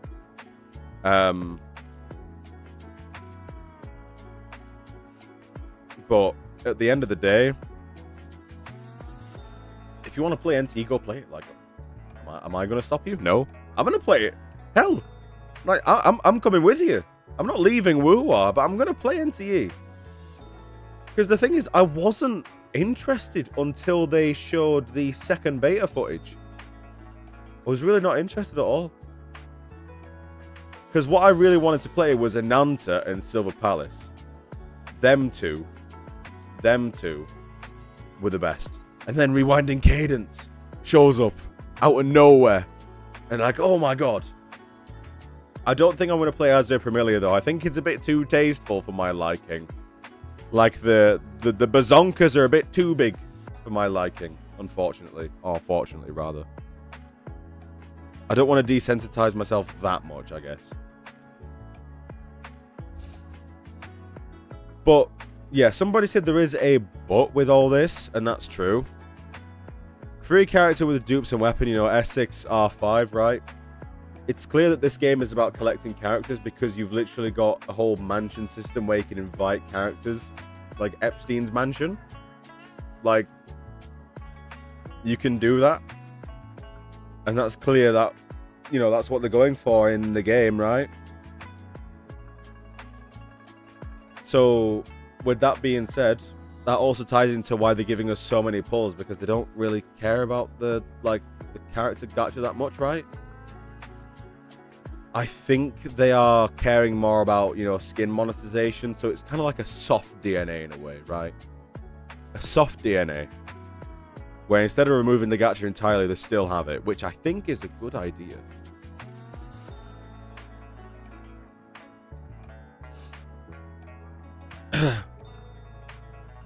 But yeah, they reply being based as shit, or rather not based, but... Comparing storage of a game in 1.0 versus 3.3 is so weird. Yep, there you go. WuWa 1.0 was 19 gig. Have that. Only gullible people think character devs... Huh? Hang on, I'm having a stroke reading that. Only gullible people think that a character that devs give for free with 3 dupes will be useful in the long term. Then again, right? Were they going to focus on combat that much? I don't know. I hope they do. I hope they focus on combat more than Enfield anyways. When devs give you something, they take it from somewhere else. It's basic knowledge. NT's character models are worse. I mean, that's to be debated. I think some of them look really good, but I think if we're talking objectively, yeah, because they're more like NTE's models, more like the not plain, but simpler HSR ones, right? Like I'm seeing this, right? It goes like you've got the Hoyo models, very simple. Then you've got like the WuWa models, right? Not as simple, more detailed. And then you've got the Enfield models, right? They're like, you know, the hair is just so detailed. They're like, the models are so detailed in Enfield. I think Silver Palace is going to come into that category with the Enfield models. Azure Premilia is like in the Hoyo category, I think. And Nevinus to Everness is just at like the very top of that, right? I think. If I'm like that. Rewinding Cadence, I'd say it's like just between the Hoyo models and the WuWa models. Closer to WuWa models, I think. But then again, it's in its second beta test, you know, we've not seen all the characters for Rewinding Cadence yet, so... Aha! This is something else I wanted to cover, actually. And it's in China, I think, right? And it's just super cool. It's just super, super cool. We have an advertisement in a subway, and it's a giant denier. Imagine going for the train, and denier is staring into your soul with them little princess eyes.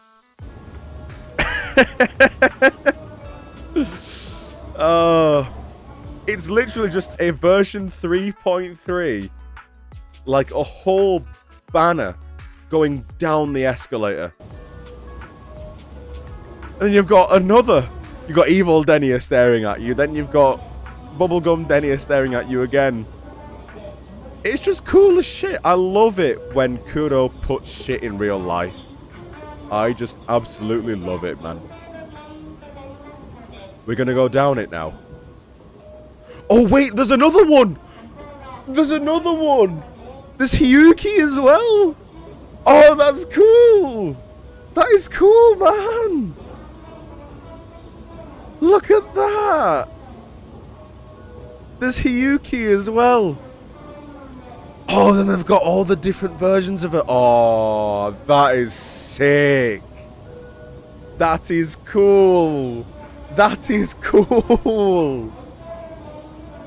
I love that. Top tier promotion. I mean, nothing will come close to projecting Cartothea on... Which Twin Towers was it? In China. I think... Was it in Shanghai, right? Where they promoted Cartothea and Fleur de Lis on 2 Twin Towers. It was cool as hell. But that is so cool. That's going to be a short right there. That is sick. That is honestly sick, man. Really, really cool. I love that. Absolutely love that. Top tier. I'm reposting that as well. I'm reposting that. That is sick. Oh. One good, one bad. So now, this is the UD situation. So now I need to go back to the beginning with this. So let's turn the music back on because yeah, we've got some stuff to talk about. This won't be a video, I don't think, but I'm still going to talk about it regardless.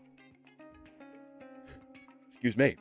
Now, this came from a Hoyo Animation info tweet here. What makes Hoyo games stand out from its competition? Make sure to give a logical answer. I'd say the polish of it, right? I'd say that. If that's my input, I think it's the polish of the games. How they can always run well. Right? I think that's logical. I guess they have, you know, they all have their own identity as well. Like Genshin is not like ZZZ, you know, it's not like Star Rail. They're all very, very individual. I can't say if the likes of Tears of Themis, Honkai Impact 3rd, and Guns Girls Z. I didn't even know that was a Hoyo game. I'm not gonna lie. What the fuck? But this is obviously not why we're here now. We're going to go here.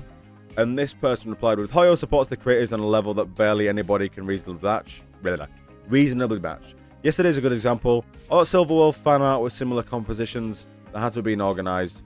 They've got fandom down to a science and built systems that benefited everyone. Yeah, I mean, just look at the web event, right? And our Unreal Dreamer coming in saying, hey, hang on a minute.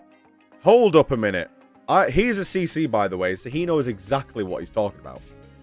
Respectfully, there are many great companies that support just as much, if not more in some aspects, less in others. There is no number one, it's just business. Different companies specialize and focus on different parts of their community, and this purely depends on the patch-by-patch campaign and what fits best for ROI. Something of investment? Maybe? Shit. They did innovate through... Oh, no. Oh, return on investment, yeah. They did innovate, though, with their amazing copyright-free policy on their IP and music game, music/game, where legit, the majority of all music or content they create is official. Yeah.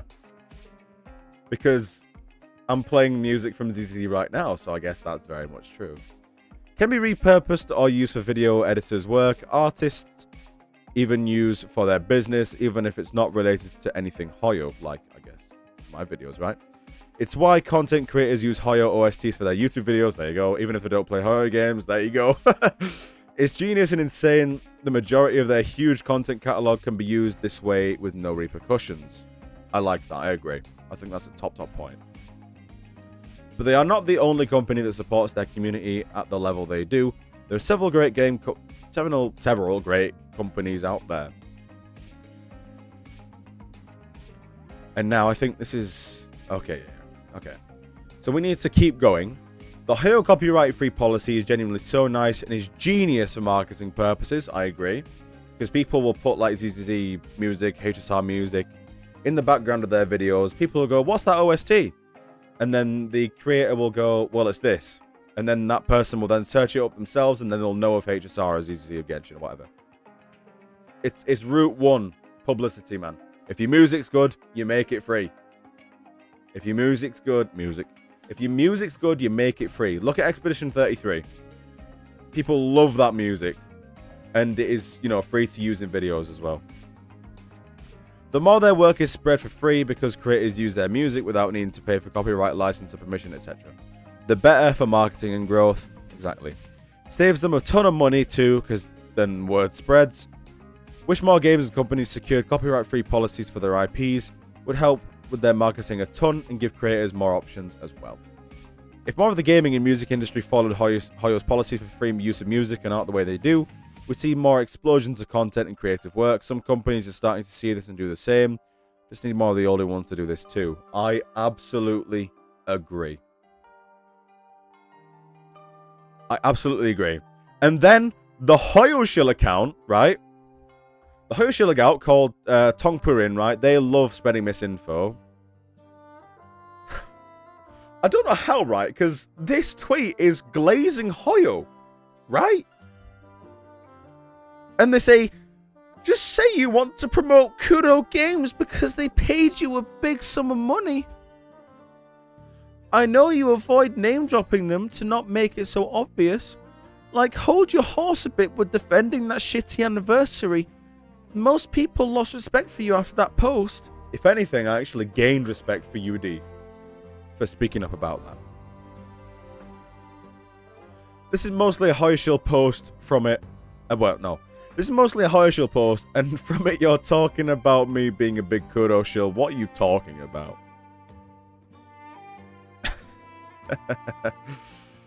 It just keeps going though. You speak lots of fancy words in a very flowery manner, but the intent is clear to anyone who pays attention to them. No, it's not. People are trying to out this guy as a Kuro shill, Kuro bot, when he's glazing Hoyo's music practices. Leave the man alone. Jesus Christ, man. It just keeps going. I don't know what intent you're perceiving, but I think you're confusing the post as ill intent one. It's not. The post is that there are several other amazing fandoms and companies as well that do a lot for their communities. No one company or game fandom is number one is the point. Okay, then please tell us which fandom makes fan arts, fanfics, theories, and other community stuff on Hoyo's level. Now, this one is weird because this is so echo chamber, right? If we just looked outside of Gacha, right? Should we look outside of Gacha for this? Because I feel like if I looked at any big game like League of Legends or Valorant or Minecraft or friggin' RuneScape or guys, what other big games are there? What other really big games with big communities are there? Warcraft, yes. Overwatch, yeah. Apex, fucking hell. Like, all these games have so much fan art, right? And these people are like, okay, well, nobody does it like Hoyo. Nobody to get the fuck out, man. Honestly, step out of your echo chamber every once in a while. Jesus Christ. I'm saving this image, by the way. I'm saving this image. I love it.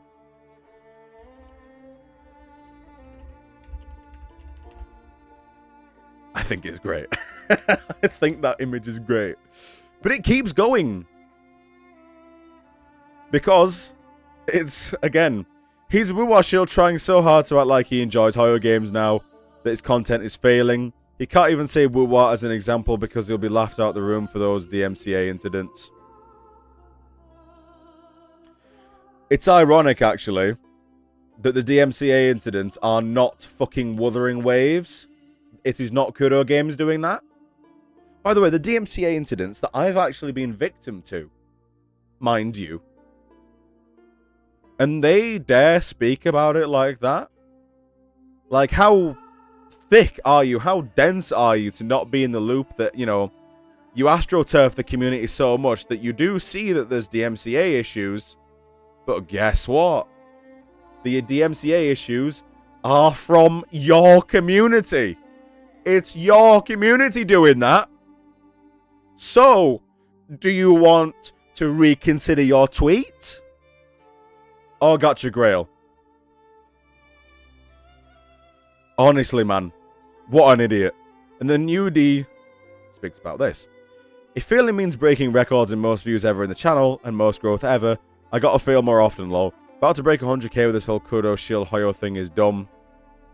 It's just video games. The tribalism thing is dumb. Just have fun. It ain't that deep. This ain't high school. I shill for the game I like. And you know that's why I shill for WuWa, because I shill it because I like it. Simple as.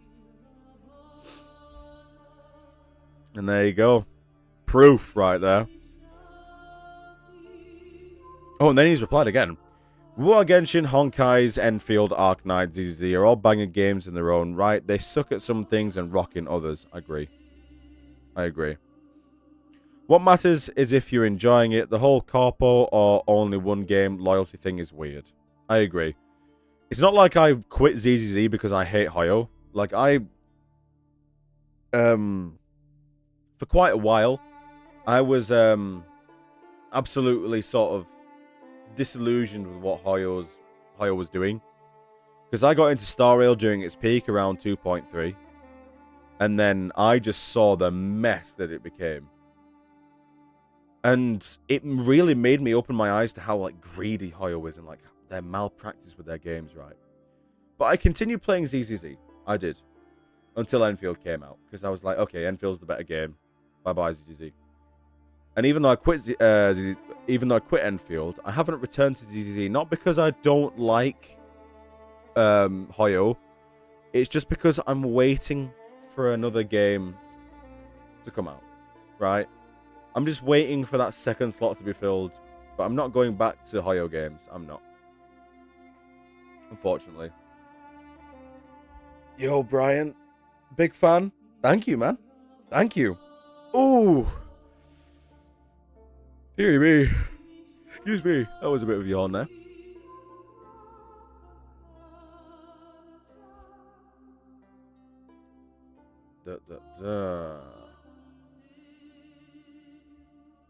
Huh.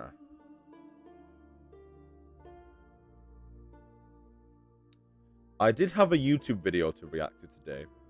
If you guys want me to react to YouTube videos, join my Discord and put in some YouTube videos for me to react to. Bear in mind, if it is copyright, then I can't watch it. But this is another thing comparing, you know, NT to WuWa, and I actually wanted to have a look at it because it's only 6 minutes 32 seconds by a very smaller creator. But I just wanted to have a look at it, right? Because No More Excuses for Wuthering Frames is a crazy title. It's a crazy title. Maybe a bit of bad faith in there, but at the end of the day, I'm going to go into this video with an open mind. So let's have a look. Hara Studio just gave Kuro the biggest middle finger possible.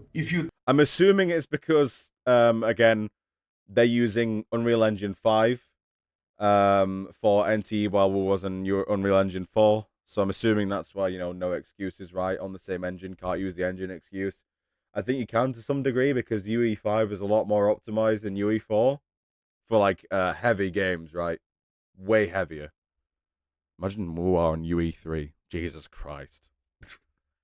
You don't know what I'm talking about. Some days ago, I posted a video completely crashing out about the performance, quote, performance improvements Kuro did in Wuthering Waves. I know, you know. Oh my god. You are so right. I should try and contact Amanda. Oh shit. I know she might actually want to do that as well. No, no, no, no. I can't go on Twitter. No, no, no, no, no, no, no, no. I can't go on Twitter. Hang on. Let me see if I can do that real quick before I continue. Because I know for a fact that I'll get... Yep. Yeah, as soon as I open Twitter, fucking first page leak. Go away!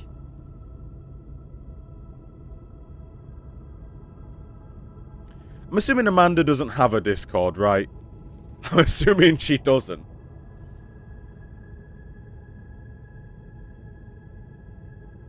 And I doubt I can message her either. So I don't know, I don't know how I can really contact her. Oh, she does have a Discord. Oh, she does! Let's go! Let's go! Oh, I'd be so happy to have Amanda on the video. I so would be. You look like a little fanboy. Cartathea's VA on my video. Ah! Where is she? Need to try and find her now. I'm assuming she's offline right now.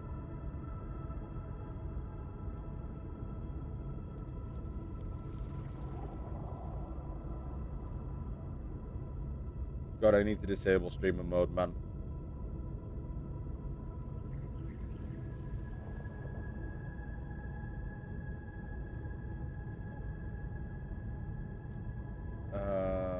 Yeah, I'm verified.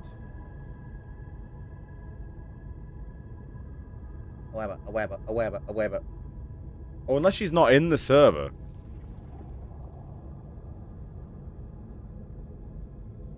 That's always possible. She might just not be in the server. Ask Amanda. Oh no, she's here. She's in here. This is going to be a very high... It's going to be a long shot. This is going to be a shot in the dark right now.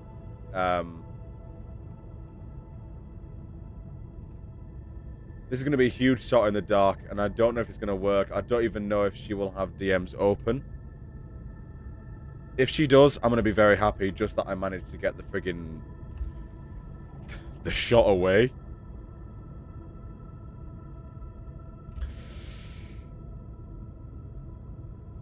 Oh, it actually delivered.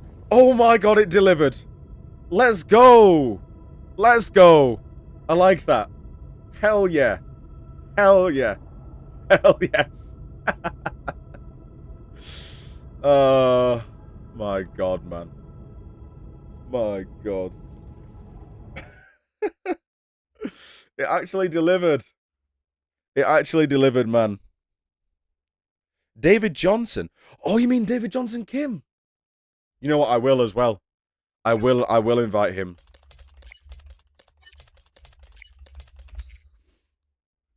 I actually took one of his ideas. It was the recreating alt voice lines in one take. Oh, there's no...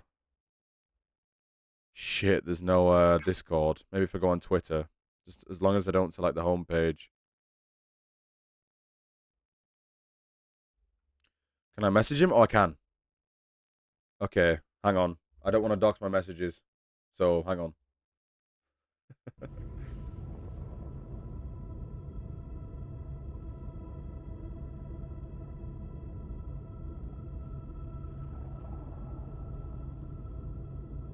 He cleared 2A blindfolded. Wow.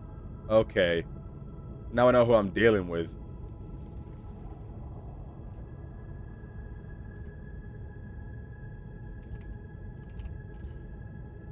Alright, it's sent.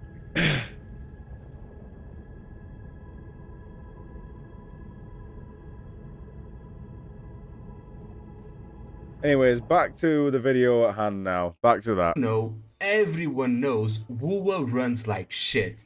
It's very badly optimized. You can argue however much you want about how they are pushing the limits of Unreal Engine 4. But the average user couldn't give less of a fuck whether you can cosplay as a lawnmower. Okay. I think this video is made out of frustration, I'll say that much. But the average user couldn't give less of a fuck whether you can cosplay as a lawnmower or not. People want a game with pretty graphics and a playable frame rate.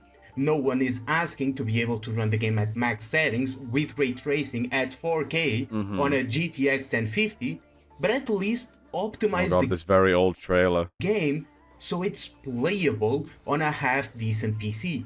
The engine is not an excuse for the lack of competence from the devs, and Wuthering Waves graphics should not require the hardware it does. You can argue that Wuthering Waves has the best graphics out of any gacha game. Yeah. I personally don't agree, but let's say they do. Okay. 99% of the people playing are not going to see it, because they can't play at max settings.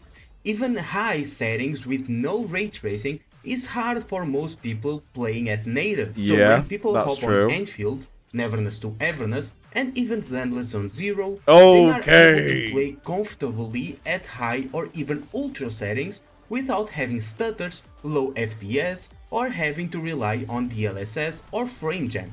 And it will automatically feel and look a billion times better than whatever WuWa pumps out.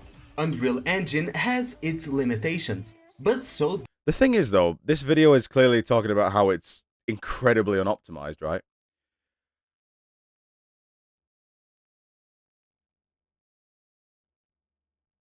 I'm just thinking, I'm really trying to wrap my head around why. I'm really trying to wrap my head around why it's like so unoptimized, right?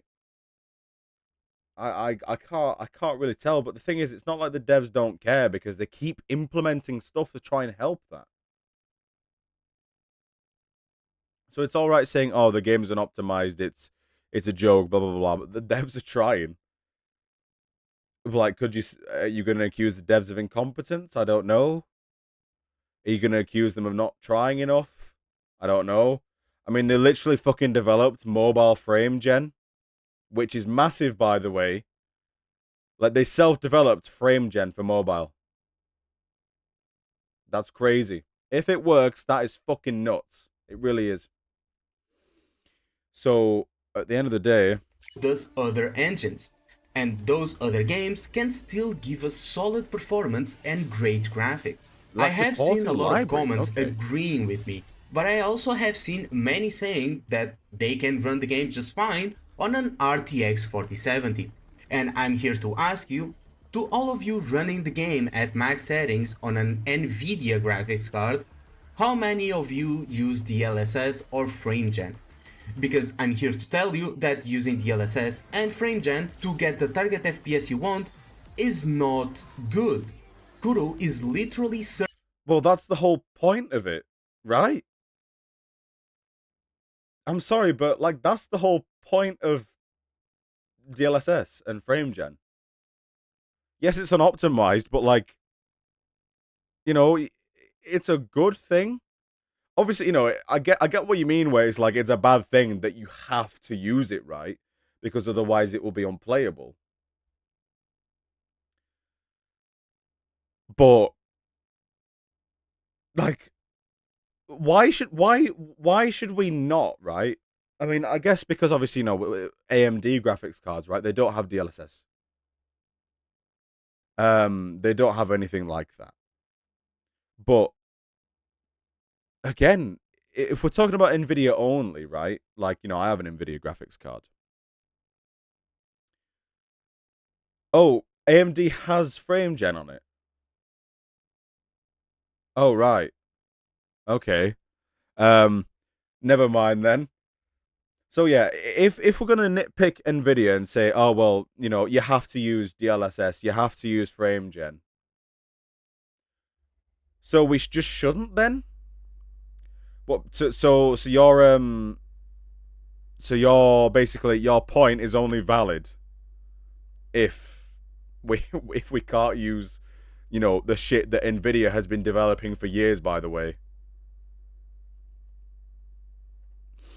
What this message is just WuWa bad, and if they fix it, it's still bad. serving you shit, I want to watch it, and you though. are eating it like it's gourmet.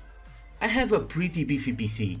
It's not the most top of the line thing in the world, but I can run Cyberpunk 2077 at max settings at well over 60 FPS. I was able to run Congrats, Monster so can I. Hunter Wilds at launch, even with all its optimization problems at high at over 60 FPS. Stellar Blade at max, Resident Evil 9 at max with ray tracing, Elden Ring at max, and pretty much every other game you can name. Every Okay. single one of these at high or max settings at native 1440p, but I can't even get past 60 FPS in Wuthering waves no matter the settings. And even at low settings, it feels like shit to play because they lock you under 60 FPS. Why is that, you ask? Well, because the devs are incompetent. That's why. Okay. Now, I'm not saying other gacha games are better than WuWa, or that these I get that. I get that, right? It's funny because I literally said, right, are you gonna chalk it up to the devs being incompetent?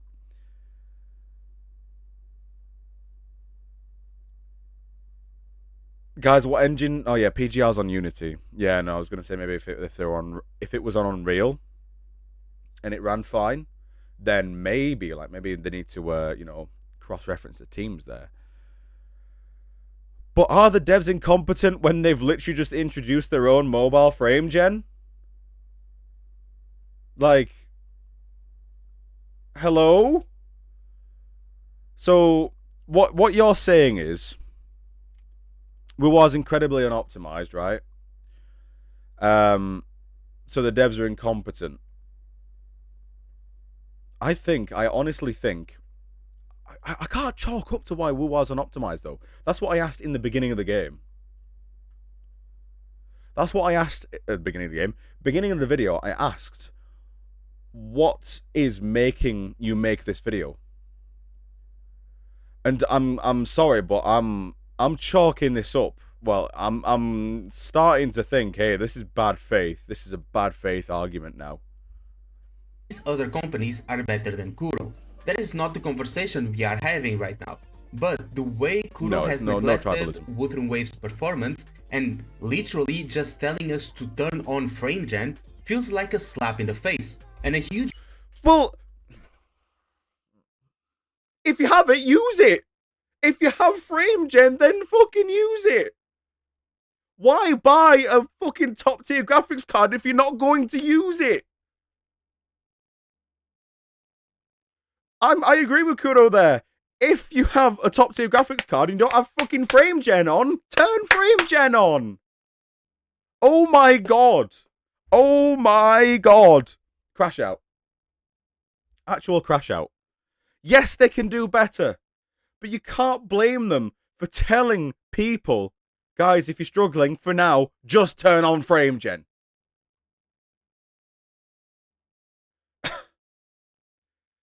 That's why they developed mobile frame gen, because mobile phones usually don't have frame gen. So to get around, maybe to get around their sort of like performance issues, that's why they're doing thingy. That's why they're doing a frame gen implementation in mobile. But no, you won't praise that. You won't praise frame gen in mobile. You'll talk about PC though. You'll happily talk about PC though, where the majority of the performance issues are on mobile.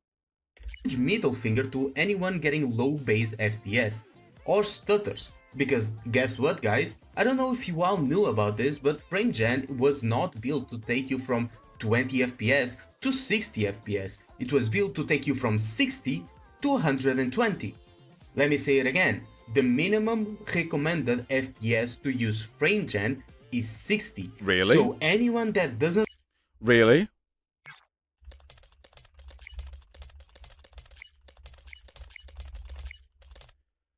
On video. Recommended minimum base frame rate with DLSS frame gen is 60 FPS, while it can function lower. A 60 plus FPS ensures minimal input latency, whereas using it below image degradation?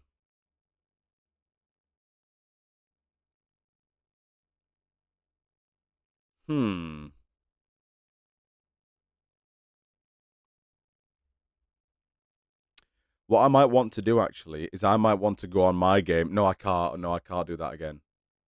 I can't go onto my game and experiment on it again. There's no way I'm doing that.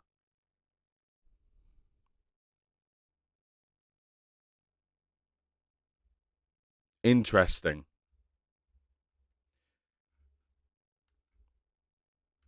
Interesting. Interesting. Already get close to 60 FPS, well, Kuro says you can fuck right off, or play a blurry mess with some extra latency that will make the game feel even more like shit. But hey, the FPS counter is higher, so congrats. Now, why did I say Hotta Studio gave Kuro the Okay. Yeah, this character's cool, by the way. I'm going to pull for them. I think they are the second phase, right? Just a bit of input lag. I know it can, input lag can happen, and you can also get like incredible blur, thingy, if you put frame gen on when your frames are lower than base recommended, right? Now, I guess that's why Kuro has done their own frame gen for mobile so that it can go below 60 FPS, right? Right? But with regards to that, I feel like if your PC cannot handle even like basic settings to take it up to 60, then I'm sorry, man. But you need to upgrade. I sound so fucking chilly right now. I really do. I really, really do. But the thing is, it does not cost much to get like an i5 3.5, like relatively, right? You know, fucking PCs, you know, we all know how much they cost, right? But I'm talking relatively.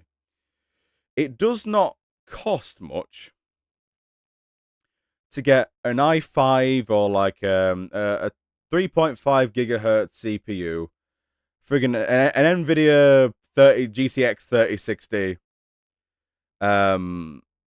you know, like 16 gig of RAM. The RAM might cost a bit, but it does not cost that much relatively, right? And I've had many people talk about how, you know, they've got them specs and run it fine.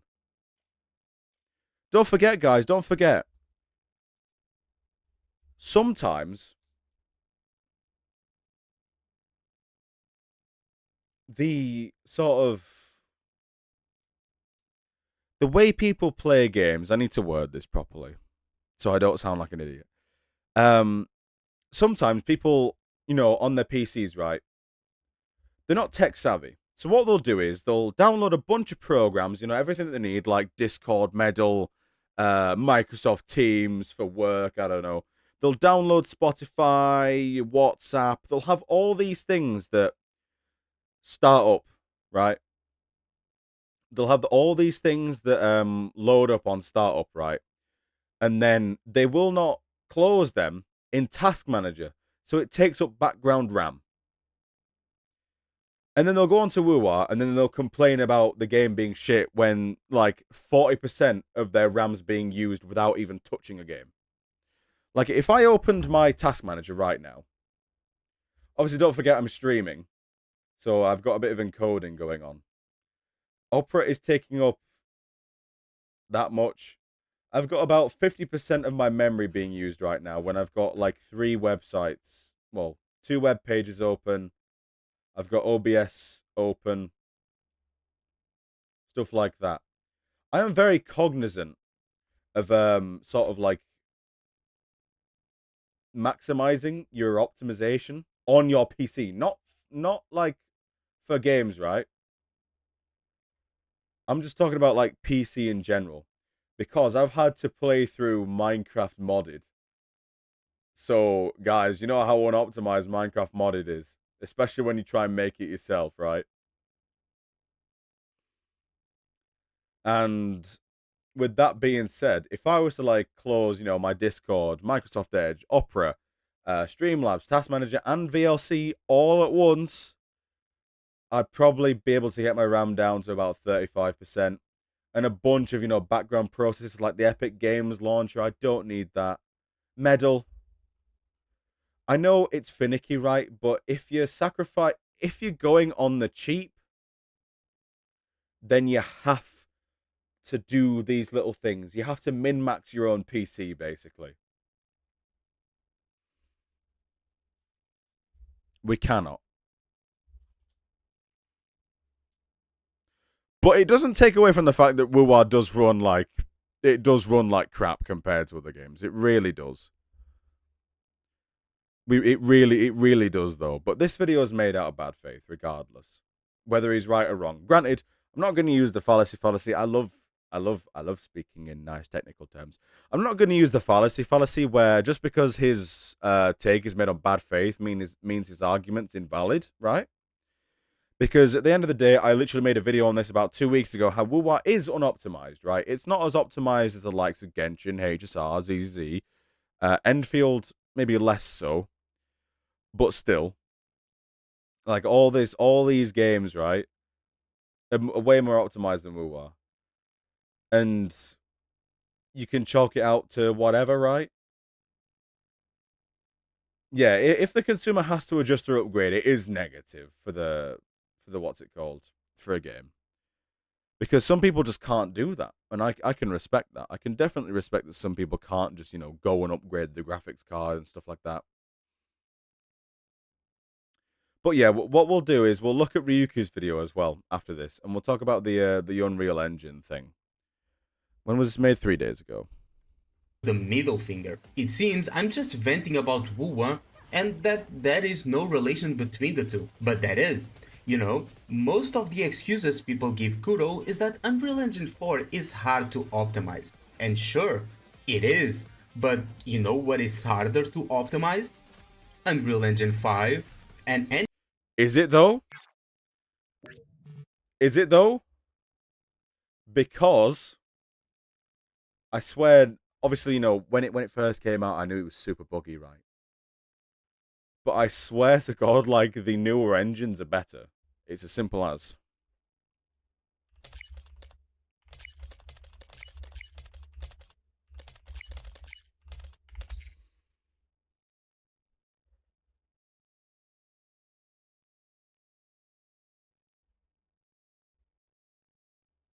Harder to optimize than UE4 for performance stability, mainly because its default high-end features like Lumen and virtual shadow maps are very demanding.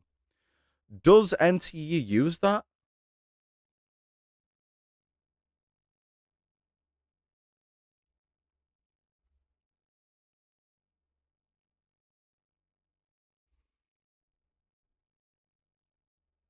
Less pre-production optimization, scalability. Yeah. UE5 can be performed as UE... Yes, it's on UE5. Do they actually use, you know, like a Lumen and virtual shadow maps? Hang on.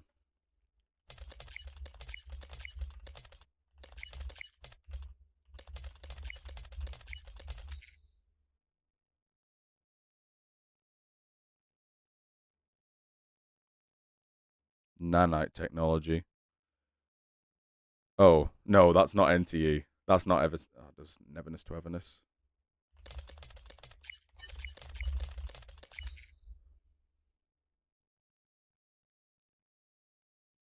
Oh, would you look at that? Hang on. There's a comment here. Lumen is very heavy to run. I wouldn't recommend it unless you're using a high-end NVIDIA GPU. As for FSR, which is what we have, the game already supports FSR and frame generation. Seems to be limited to AMD GPUs.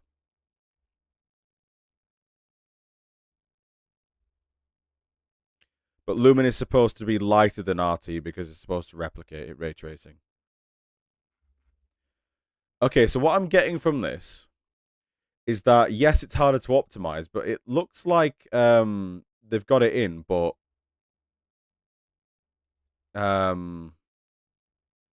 it's not recommended to use unless you have, what's it called?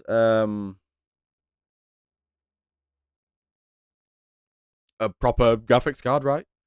High end. NTE is running on Unreal Engine 5. So, by the logic of the people saying WuWa should be excused for having bad performance because it has good graphics and it's running on Unreal Engine 4, then NTE should run even worse than Wuthering Waves.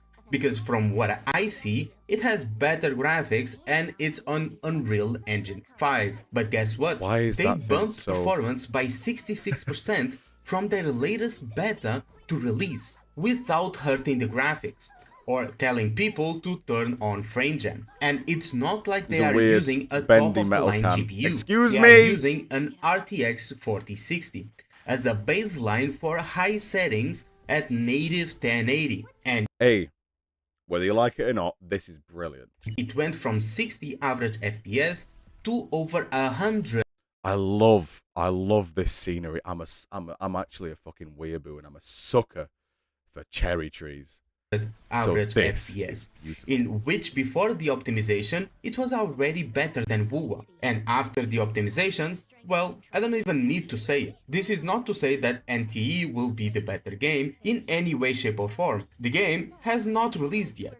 This is Who is that? I've never seen them before. only to show that the engine or graphical It's friggin' Uno. quality are not excuses for a badly optimized game. I just thought it was funny that NT's livestream was literally on the day after WuWa's and that they said let's start with what everyone cares about, performance. Right after Wuthering Waves had their livestream telling people to turn on frame gen and introducing a new lawnmower feature.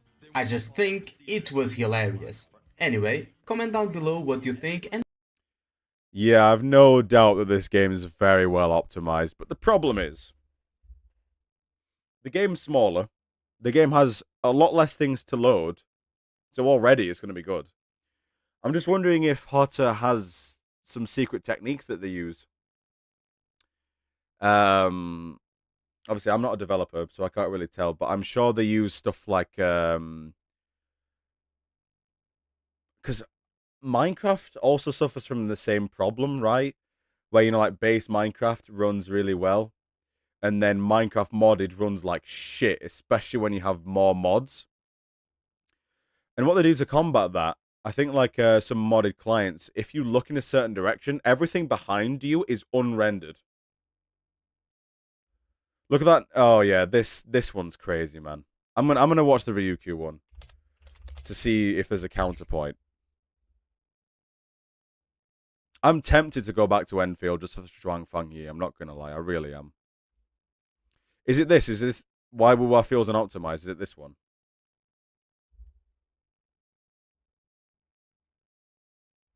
Or is it the perverse thing?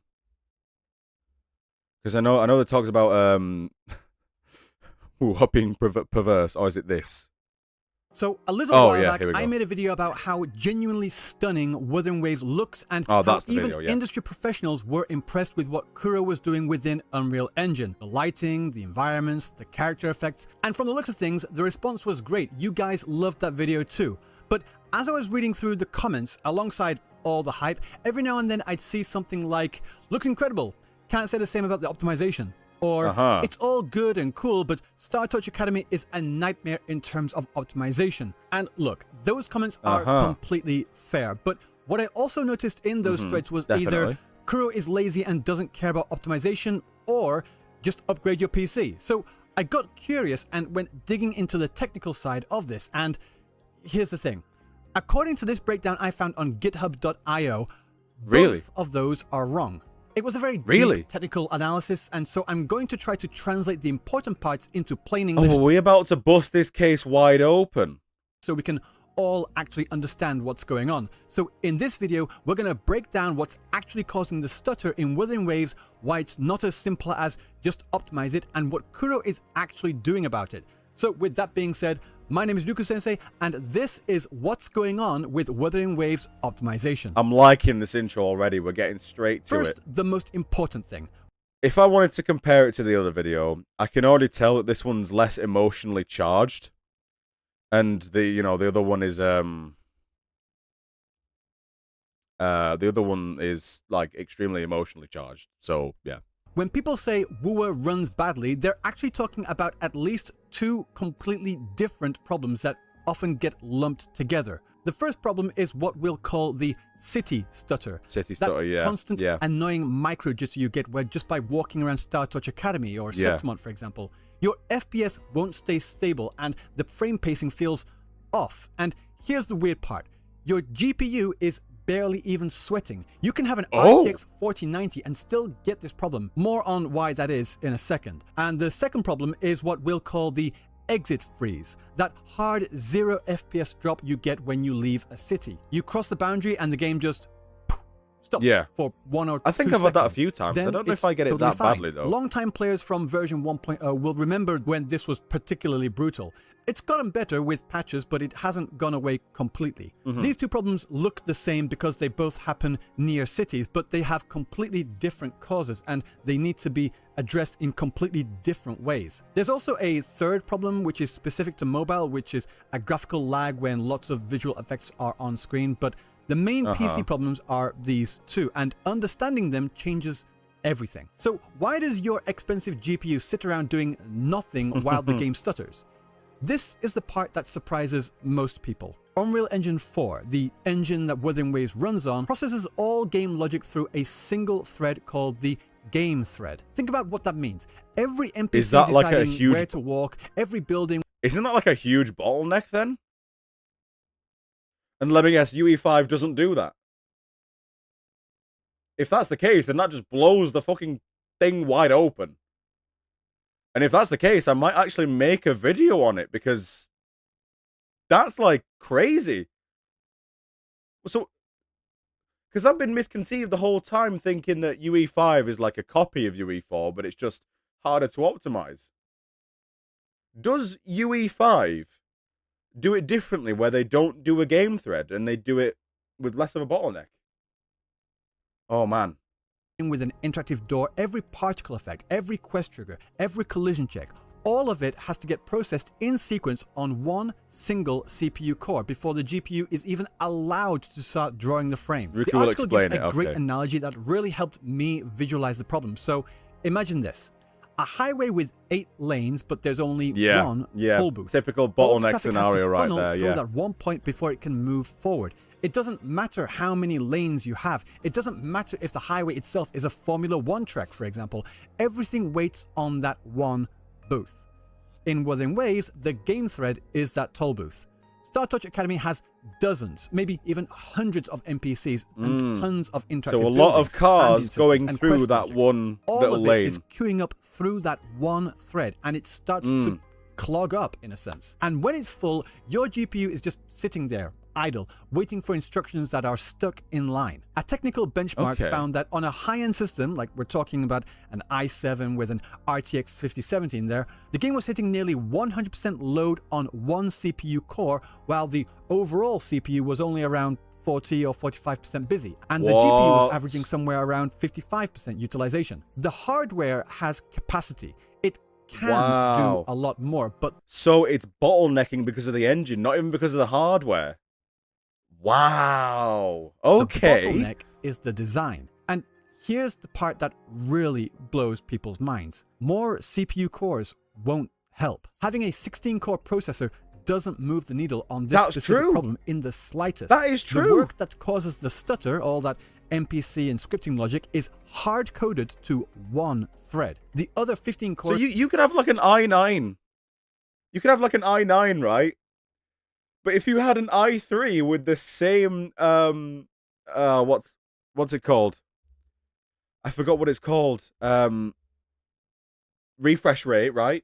If you had an i9 with the same refresh rate as like you know, an i6, like if they were both 3.5 gigahertz, right? It actually wouldn't matter for WuWa. That's crazy. That's actually crazy. Can't touch it. What does help a little is a CPU with a large L3 cache, like AMD's X3D processors, and I'll explain why in a moment. So underneath the single thread problem, there's actually a second issue making it worse, and it has to do with how data is stored in memory. Unreal Engine 4 uses what's called object-oriented programming.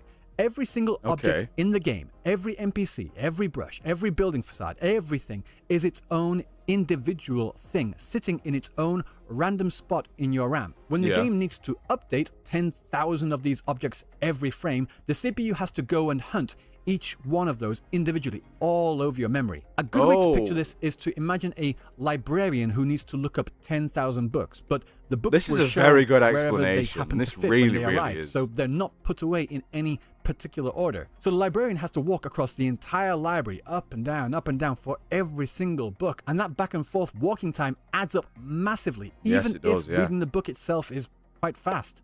That walking translates to CPU slowdowns called cache misses, when the CPU has to fetch data from slow main memory instead of fast nearby cache. And these checks happen Oh, and that's thousands why of the times per frame in a dense city. AMD This is why AMD's processors. X3D CPUs, Yeah. which have a massive amount of extra L3 cache, help a lot more with Wuthering Waves specifically. More cache basically means like the librarian has a bigger desk to keep books nearby. She still has to make trips, Right. but far fewer of them. It doesn't get rid of the problem entirely, but it can significantly reduce the worst of it. Some other games like Arknight's Enfield are built on an architecture called DOD or ECS, where all the data for similar objects is stored together in a neat row. Yeah. Basically like having all the books on one topic shelved right next to each other. The CPU obviously loves this. It makes their job a lot more easier, and that's part of why those games handle lots of characters and effects more easily. But WuWa's engine simply wasn't built that way. Now, for the second problem, the hard freeze when leaving a city, this one has a different villain, a different Threnodian, if you will. Something called Nice. V8. Kind of like Aleph 1, but different. Wuthering Waves has V8 a engine? scripting layer running underneath the gameplay, built on a system called Puertis, which uses V8, the same JavaScript engine that powers Google Chrome. This has been confirmed by Oh. game log files and binary analysis.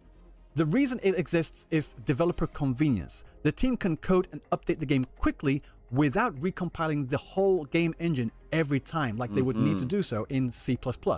The problem with V8 is what's called its garbage collector. While you're inside the city, the game is constantly creating small chunks of data, NPC behaviors, interactions, questions. Ah, and stuff then when like you that. And when over you time, leave, these things pile up, and when that you leave lag the city, spike is the V8 garbage decides getting. it's time to clean house. And here's the painful part: V8 does its big spring clean in what's called a stop the world pause. Everything freezes while Yeah. it tidies up. So for anywhere from half a second to 2 full seconds, your game is at 0 FPS. Then it's completely fine. That's pattern 2, and that's the exit freeze. The version 3.1 patch Interesting. actually improved this by fixing the asset streaming side of the problem. The game now unloads city data faster when you leave, but the V8 garbage collection part is still there. Fixing it completely would need a much bigger change. So what's Kuro doing? Actually, something pretty significant. They're just not out there bragging about it because it's technical infrastructure stuff that's invisible to players. Here and we it go. doesn't really sound as The exciting as it misinformation actually ends is. now. What they're doing is they're migrating their scripting layer from TypeScript, which uses V8, to C#, which doesn't. C# uses a completely heard different of garbage C#. collector that works incrementally, spreading its cleanup work across multiple frames piece by piece instead of doing one big freeze. What this Okay. means is that even the worst case pauses go from potentially several hundred milliseconds down to single digits. Evidence of Kuro making this switch can be found in the game's own data files since back in version 2.8, Ah, so when they're these slowly new sort of, C# config entries started appearing. By version changing it, 3.1, right? more and more systems had been moved over, but Yeah. it's an ongoing process that will take a few more patches to fully complete. They Yeah, can't so they're just slowly flip a patching it switch out, and yeah. move everything over at once on a live service game. And that's the key context. They're doing all of this while maintaining a 6-week content release schedule. It's kind of like they're rebuilding and replacing the engine of a car while it's driving. So basically, it's the ship of Theseus, where we are removing rusted parts of the ship, rotten parts of the ship, and replacing it with new, fresh wooden planks while it's still sailing. That's crazy, man. Every new character, area, and every event that they release on the new C# path carries less performance risk than it would have on the old V8 path, and that value compounds over time. What this change does not fix, however, is the game thread single core ceiling. That lone toll booth is Yeah, still how out do there you on the fix CPU that? data highway because it's a You have your own structural cache in limitation game? of Unreal Engine Maybe? 4 that unfortunately no patch can ever fully solve. Oh. Now, let's talk about the comparisons that everyone makes. Why does Genshin feel smoother? Genshin runs on Unity, which has an architecture that's naturally closer to that cache-friendly DoD approach we talked about earlier, and Hoiverse had over a decade of experience building and customizing Unity before Genshin even launched, with the experience from their other title, Honkai Impact 3rd. This means that they had an enormous head start, knowing exactly how to push that engine to its limits. Plus, it's worth noting that Genshin has a significantly lower graphical ceiling than Wuthering Waves. Exactly. It's a different game with different constraints. Now, what about Hogwarts Legacy? This is the comparison. Hogwarts Legacy, that's a bit of a settle jump. The Kuro is lazy argument. Hogwarts Legacy was made by Avalanche Software with a Warner Brothers budget. It runs on Unreal Engine 4.27, and at launch, it had almost identical stutter complaints. It was CPU bound in dense areas like Hogsmeade. GPU is underutilized, and throwing more CPU cores doesn't help. Community members diagnosed the exact same single-thread problem independently. Hogwarts Legacy is an offline linear game without the additional complications of being a live service game with mobile support or a 6-week content schedule. And it still had the same problem because it's the same engine. The issue isn't Kuro's quality of work. It's that no open world game on Unreal Engine 4 has solved this. Not one. And here's what I think is the most... So some dev needs to do it. Some dev needs to go and solve it. honest takeaway from all of this. Wuthering Waves is trying to do something genuinely ambitious. Open world, high-end visuals, densely populated cities, complex combat VFX, cross-platform all the way from budget phones to high-end PCs on a 6-week live service release schedule, and all on an engine not purpose-built for this combination. No other gacha game on the market right now is doing all of these things simultaneously on this engine at this level. Cyberpunk 2077 and Red Dead Redemption 2 run on custom engines that studios spent decades building specifically for open world performance. So the comparison is a little unfair. It's like... Oh, so remember that guy that compared, I don't know, him playing Cyberpunk, right?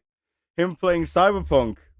Oh, I can run it on max settings with my computer. Yeah, because it's got its own fucking engine, apparently. Oh, wow. Wow. Thank you, Ryuku. Thank you for telling me exactly what I wanted to hear about that video. Asking why a production car doesn't keep up with a Formula 1 car. They're built for different things with different resources over a completely different timescale. Kuro continues to work on this. Performance patches appear in nearly every major update. The migration from TypeScript to C# is real and ongoing. The version 3.1 improvements made a measurable real-world difference for the exit freeze, and these are incremental steps, not magic fixes, but they're real nonetheless. So next time you see someone in the comments saying something like, just optimize the game, it's not that hard, you can point them to this video. And next time you see someone say, it's a skill issue, just upgrade your PC, also point them to this video too. Because I've been upgrading educated. your GPU won't help a CPU-bound bottleneck. And I'll be clear, I've been guilty of this as well, of just saying, why can't Kuro just optimize this? So reading this article was really enlightening for me. Because the honest answer is that this is really an enlightening, engine architecture honestly. problem compounded by the realities of live service game development and a lack of documentation compared to other engines out there. Kuro is making real progress. It's just slow because the right fixes are hard and they're doing it all without stopping the game. I'll leave a link to the GitHub article in the video description, and I'll be fully clear, I'm not sure if everything is 100% correct. There was a lot of technical stuff that went way over my head, but I did my best to read through and understand it to make this video. If you have any experience in this field, and if there was anything off with the information in this video, please let me know down in the comment section below. Not only for me to learn more, but for all of us to understand a bit more about the process. And if you found this video useful, don't forget to like and subscribe because it greatly supports the channel. I'm not also, subscribed to let me know down in the but I comments, think I will give him some for that. That is actually when you play Wuthering Waves, and that is actually very enlightening, man. That is very, very enlightening. Genuinely, he's done an absolute amazing job clearing up some of the misconceptions there. So hang on, I just wanted to prove one thing. See if I can actually find it. What is it called again? Is it game thread? It was single... The engine that Wuthering Waves runs on processes all game What's logic it called through again? a single thread called the game thread. Think about what... Does UE5 with a single... This will either make or break single core game thread.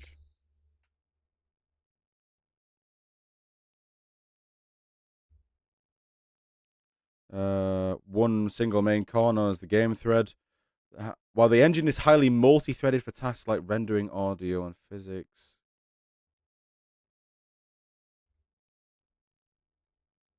So does it have like... So there is still the single core, right? But there's multi-thread systems? Subsystems?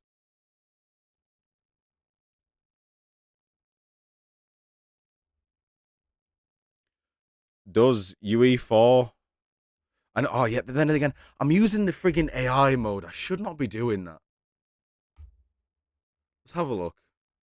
I should not be doing that. Yeah, UE5 handles multi-threading better than UE4. Yeah. Yeah, that's what I want, basically.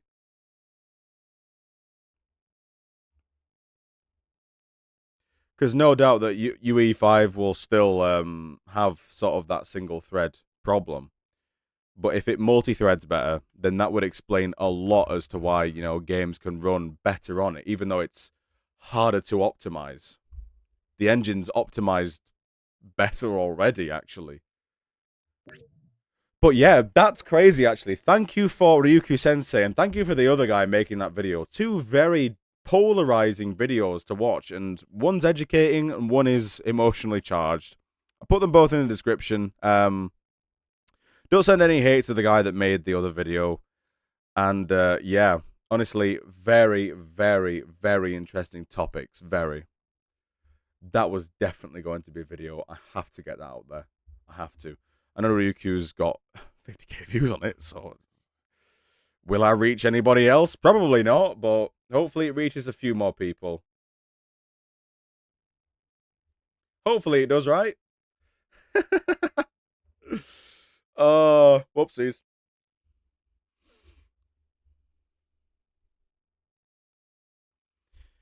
But yeah, and I did notice that they have basically made their own engine by brute forcing it, right?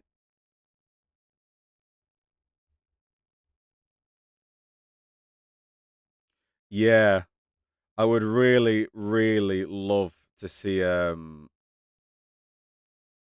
UE dev actually speak on this, like one that's properly fluent, right? When are we going to continue the count reviews? I'll let them build up for a bit. I will. I didn't watch the Perverse one, no. But we are starting to head towards close. Oh yeah. Sorry, by the way. Sent me this tweet with regards to the video. Yeah. I saw this actually. I saw this while I was walking the dog earlier today. And I didn't read it because it looked like a whole bunch of jargon, but hang on.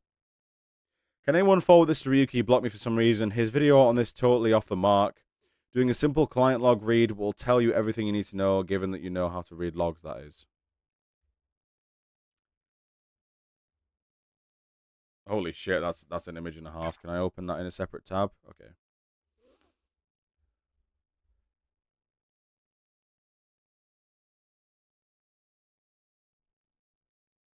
Some points are. WuWa uses multiple game thread groups, which are allotted into multiple task graph groups, as shown from this client log detail.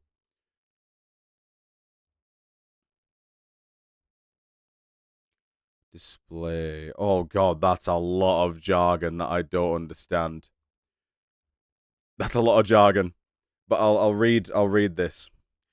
So as you can see above, WuWa is not running one singular lane for game thread, as you mentioned in the video. If you want to check for yourself, the directory for the log folder on Android is here.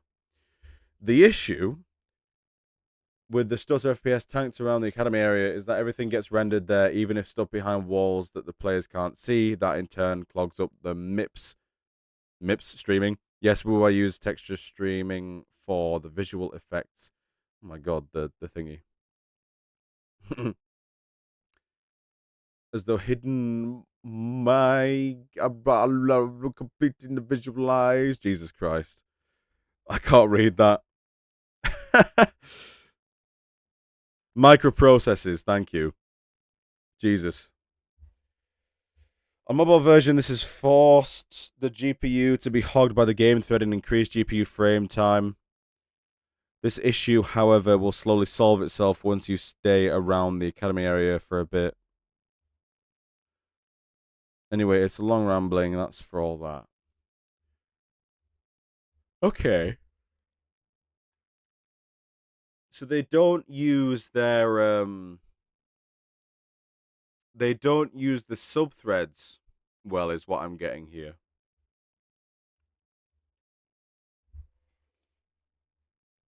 Is that what I'm getting at?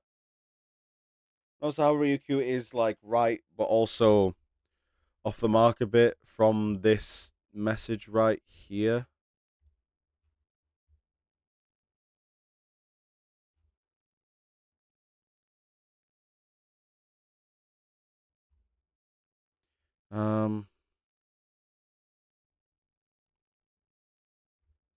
This is for mobile though. I'm assuming that it is the same for both mobile and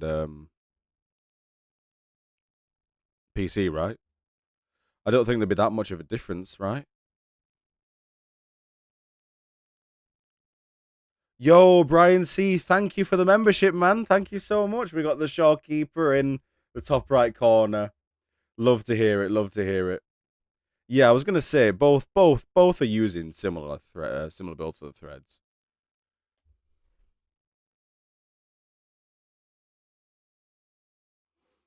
UE builds mobile builds differently. ARM processors have at least 6 cores since a decade. For a decade. I don't know what to say, guys. I'm not that tech savvy when it comes to like engines and stuff. Sure, when it's computers, it's fine, but when it comes to like game development, I'm really not that good. So I think Ryukyu does have a point, especially with the C star or whatever. Right? Will I stream 3.3 with a camera? Absolutely. Do you really think I'd pass upon the opportunity to hopefully get on a reaction compilation for one of the biggest stories ever? Do you really think I'd pass up on that? No. No way I'd pass up on that shit. No way. Okay, so what I'm seeing here is that it's slightly misunderstood. WuWa does use subthreads, however, Unreal Engine 5 seems to have better subthreads than Unreal Engine 4.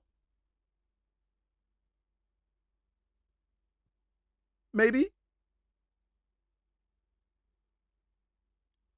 Hey, don't worry, I've got tissues. I've got tissues right here. It's almost empty, but then I've got somewhere else as well.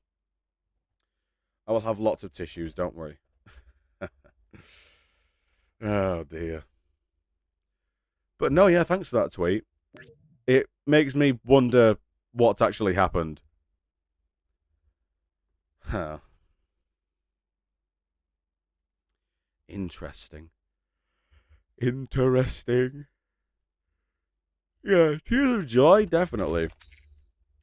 Someone wanted me to react to the new Now video. Okay. Oh, it was right there. Why WuWa 3.3 is beyond the hypothetical perfect celebration. If you're satisfied with the anniversary, you're a cool robot. If you're not, you're ungrateful. It feels like there's no middle ground left, while in reality, that's exactly where we need to look. Many people say next patch is a masterpiece that is ruined by the celebration. So, okay, guys, before we get into this, do you want to know my final opinion on this? The annual rewards are slightly lackluster. I'm personally fine with them. I can understand why people aren't fine with them. For the people that cry and complain that NTE has better rewards, you should just go play NTE instead. And for the ones that care about the patch content, that's totally fine as well. I feel like sometimes there maybe should be better rewards, but we shouldn't hold WuWa to the same standards as the likes of Hoyoverse. And did I mess up anything?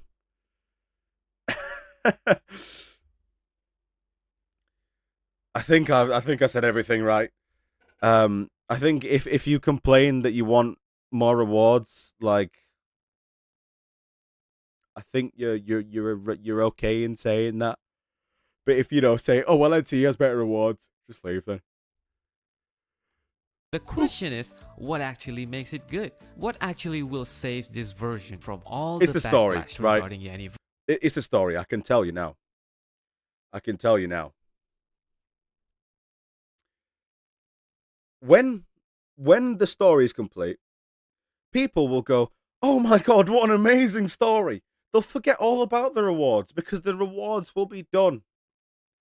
The short term will be over, and the long term will be going.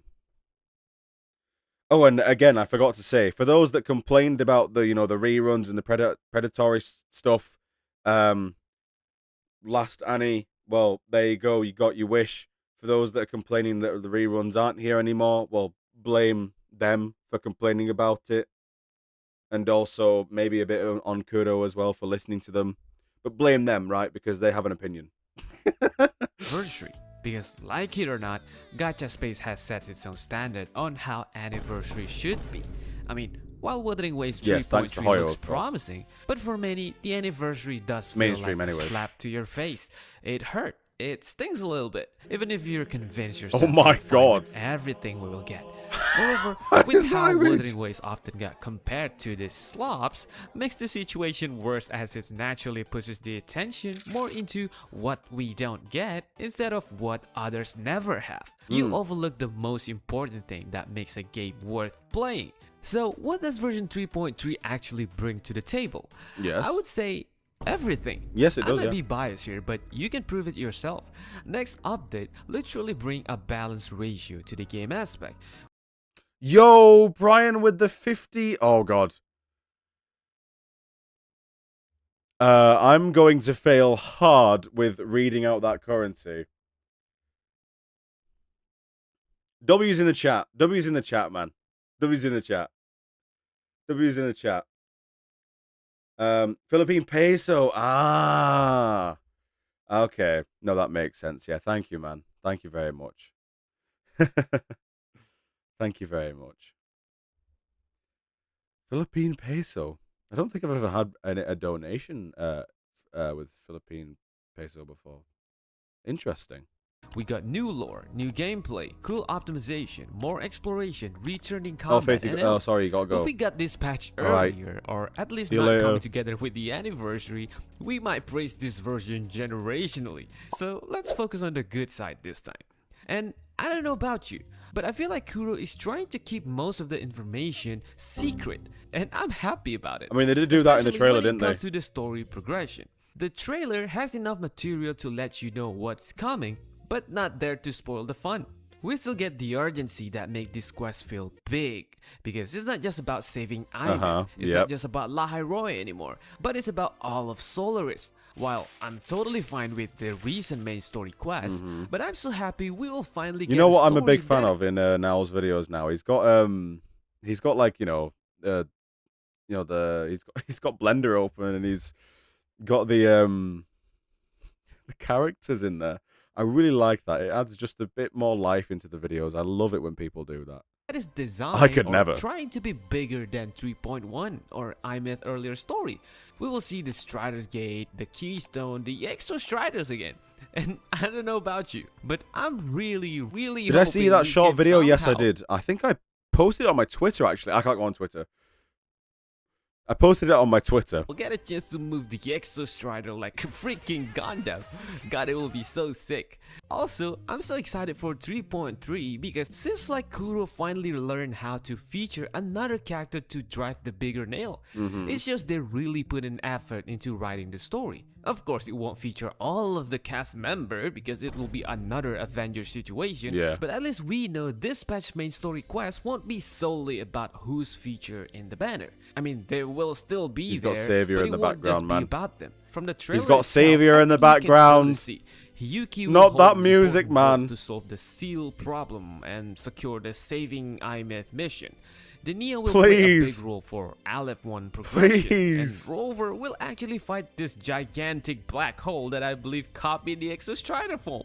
And if you realize that sentence alone already packed with everything you've ever expected from Lahai Roy's lore. But still, because we will have 3 quests, which is a lot for one patch, it Yo, Dark Gravy with the 2 USD. Thank you so much, man.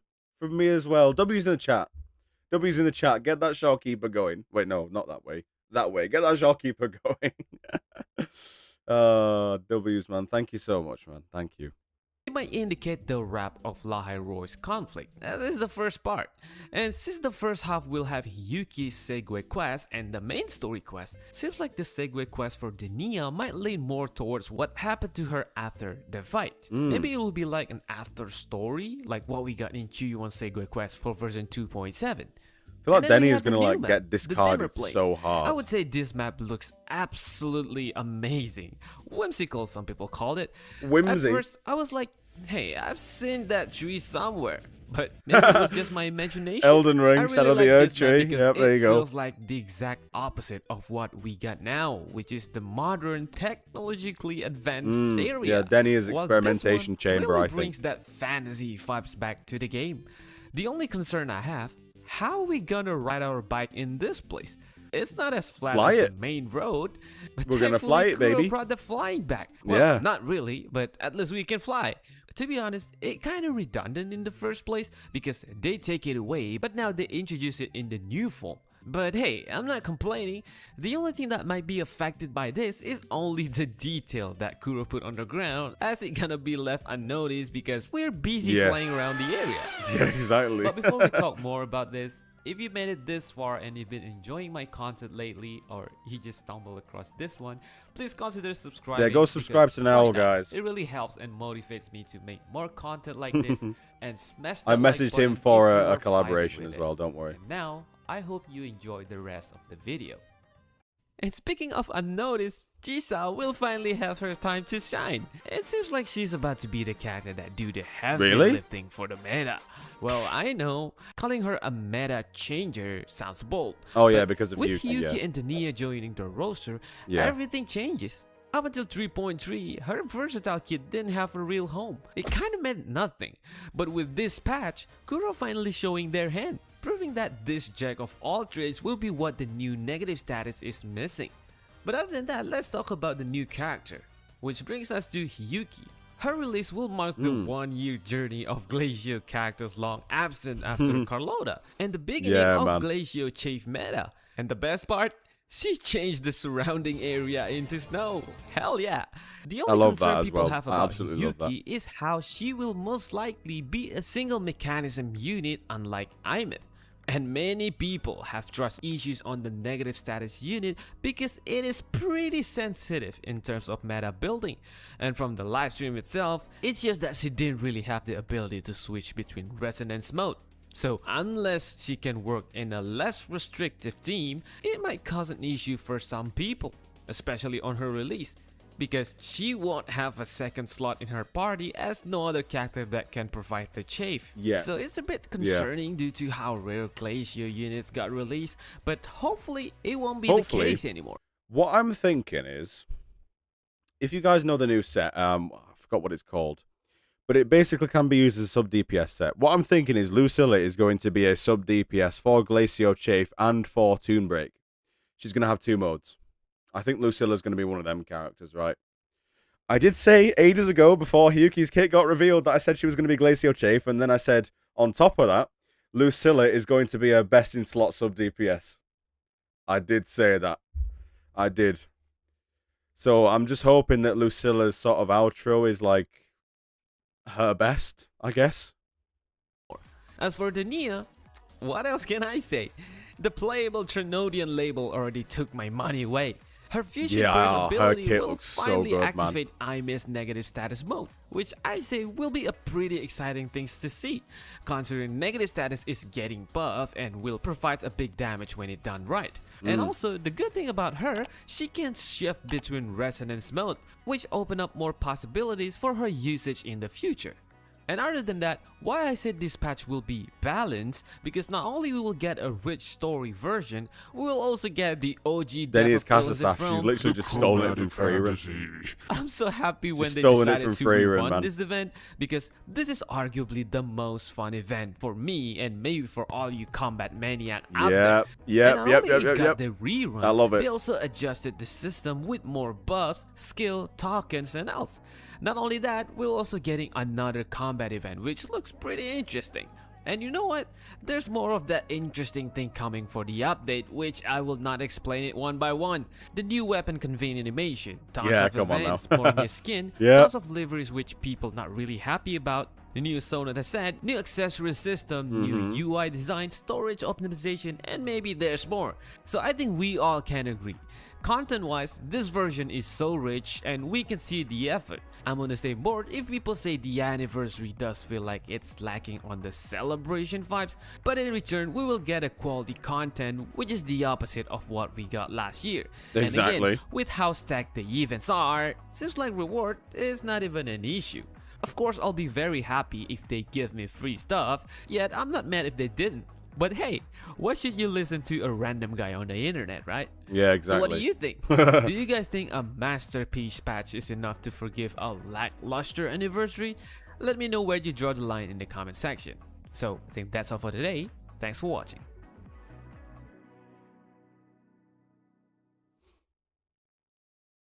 Yeah, honestly, pretty good video. Pretty good video. Oh my god, Brian with the 100 Filipino pesos. Thank you so much, man. Thank you so much. Hi, Zorexia. You're a mod in Lula's server. Ah, okay. No, basically, nothing wrong with the server. I just wanted to get in contact with him because I'm planning a huge sort of video with regards to a lot of people that play WuWa, and I wanted to get as many people as possible on this video to sort of celebrate the 2nd anniversary. Basically, you know, asking them why they love the game. So there's nothing wrong with the server, don't worry. I can actually appreciate that you've come to my stream to sort of ask if anything's wrong. There's nothing wrong, don't worry. Nothing wrong at all. It's just that I have a lot of servers, and I like to keep things nice and tidy. So yeah, I just left because I only have a few. Maybe I should make another account where I have like you know, I mean, all like the CC servers. Maybe I should, but yeah, no, nothing wrong with it. Don't worry, don't worry. But yes, thank you again, Brian. Thank you so much. Yes, I did. I reached out to him in DMs. He's responded. And I need to reply to that.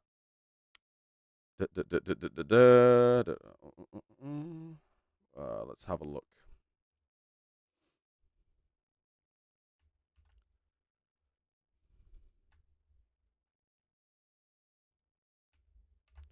Good networking.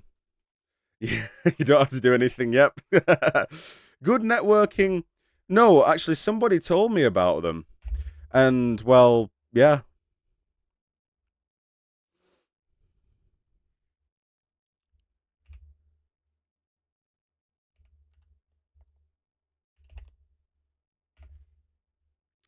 Shit, I accidentally typed it's wrong. I put the apostrophe between T. All right, see you, Direxia. Sorry, Jesus Christ. See you later. Oh, man. I think today's been great. I think we've had such good ups and downs today. I'm not going to lie. It is nearing dinner time for me, or rather, well, dinner time. 3rd meal of the day, you know, breakfast, lunch, dinner for me. Some people might say breakfast, dinner, tea in England. Yeah, but it's also the doggies time. Jujutsu Kaisen collab would be cool. Random question, why are you gay?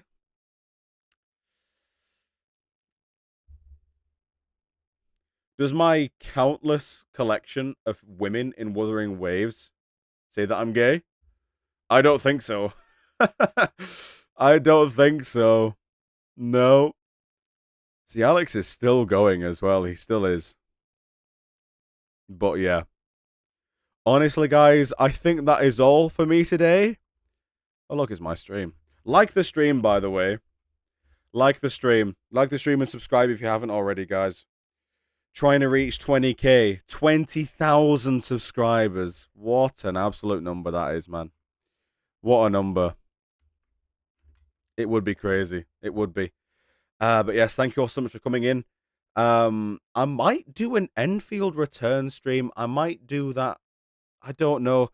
I really just want to see, because I've seen people glaze the 1.2 story, right?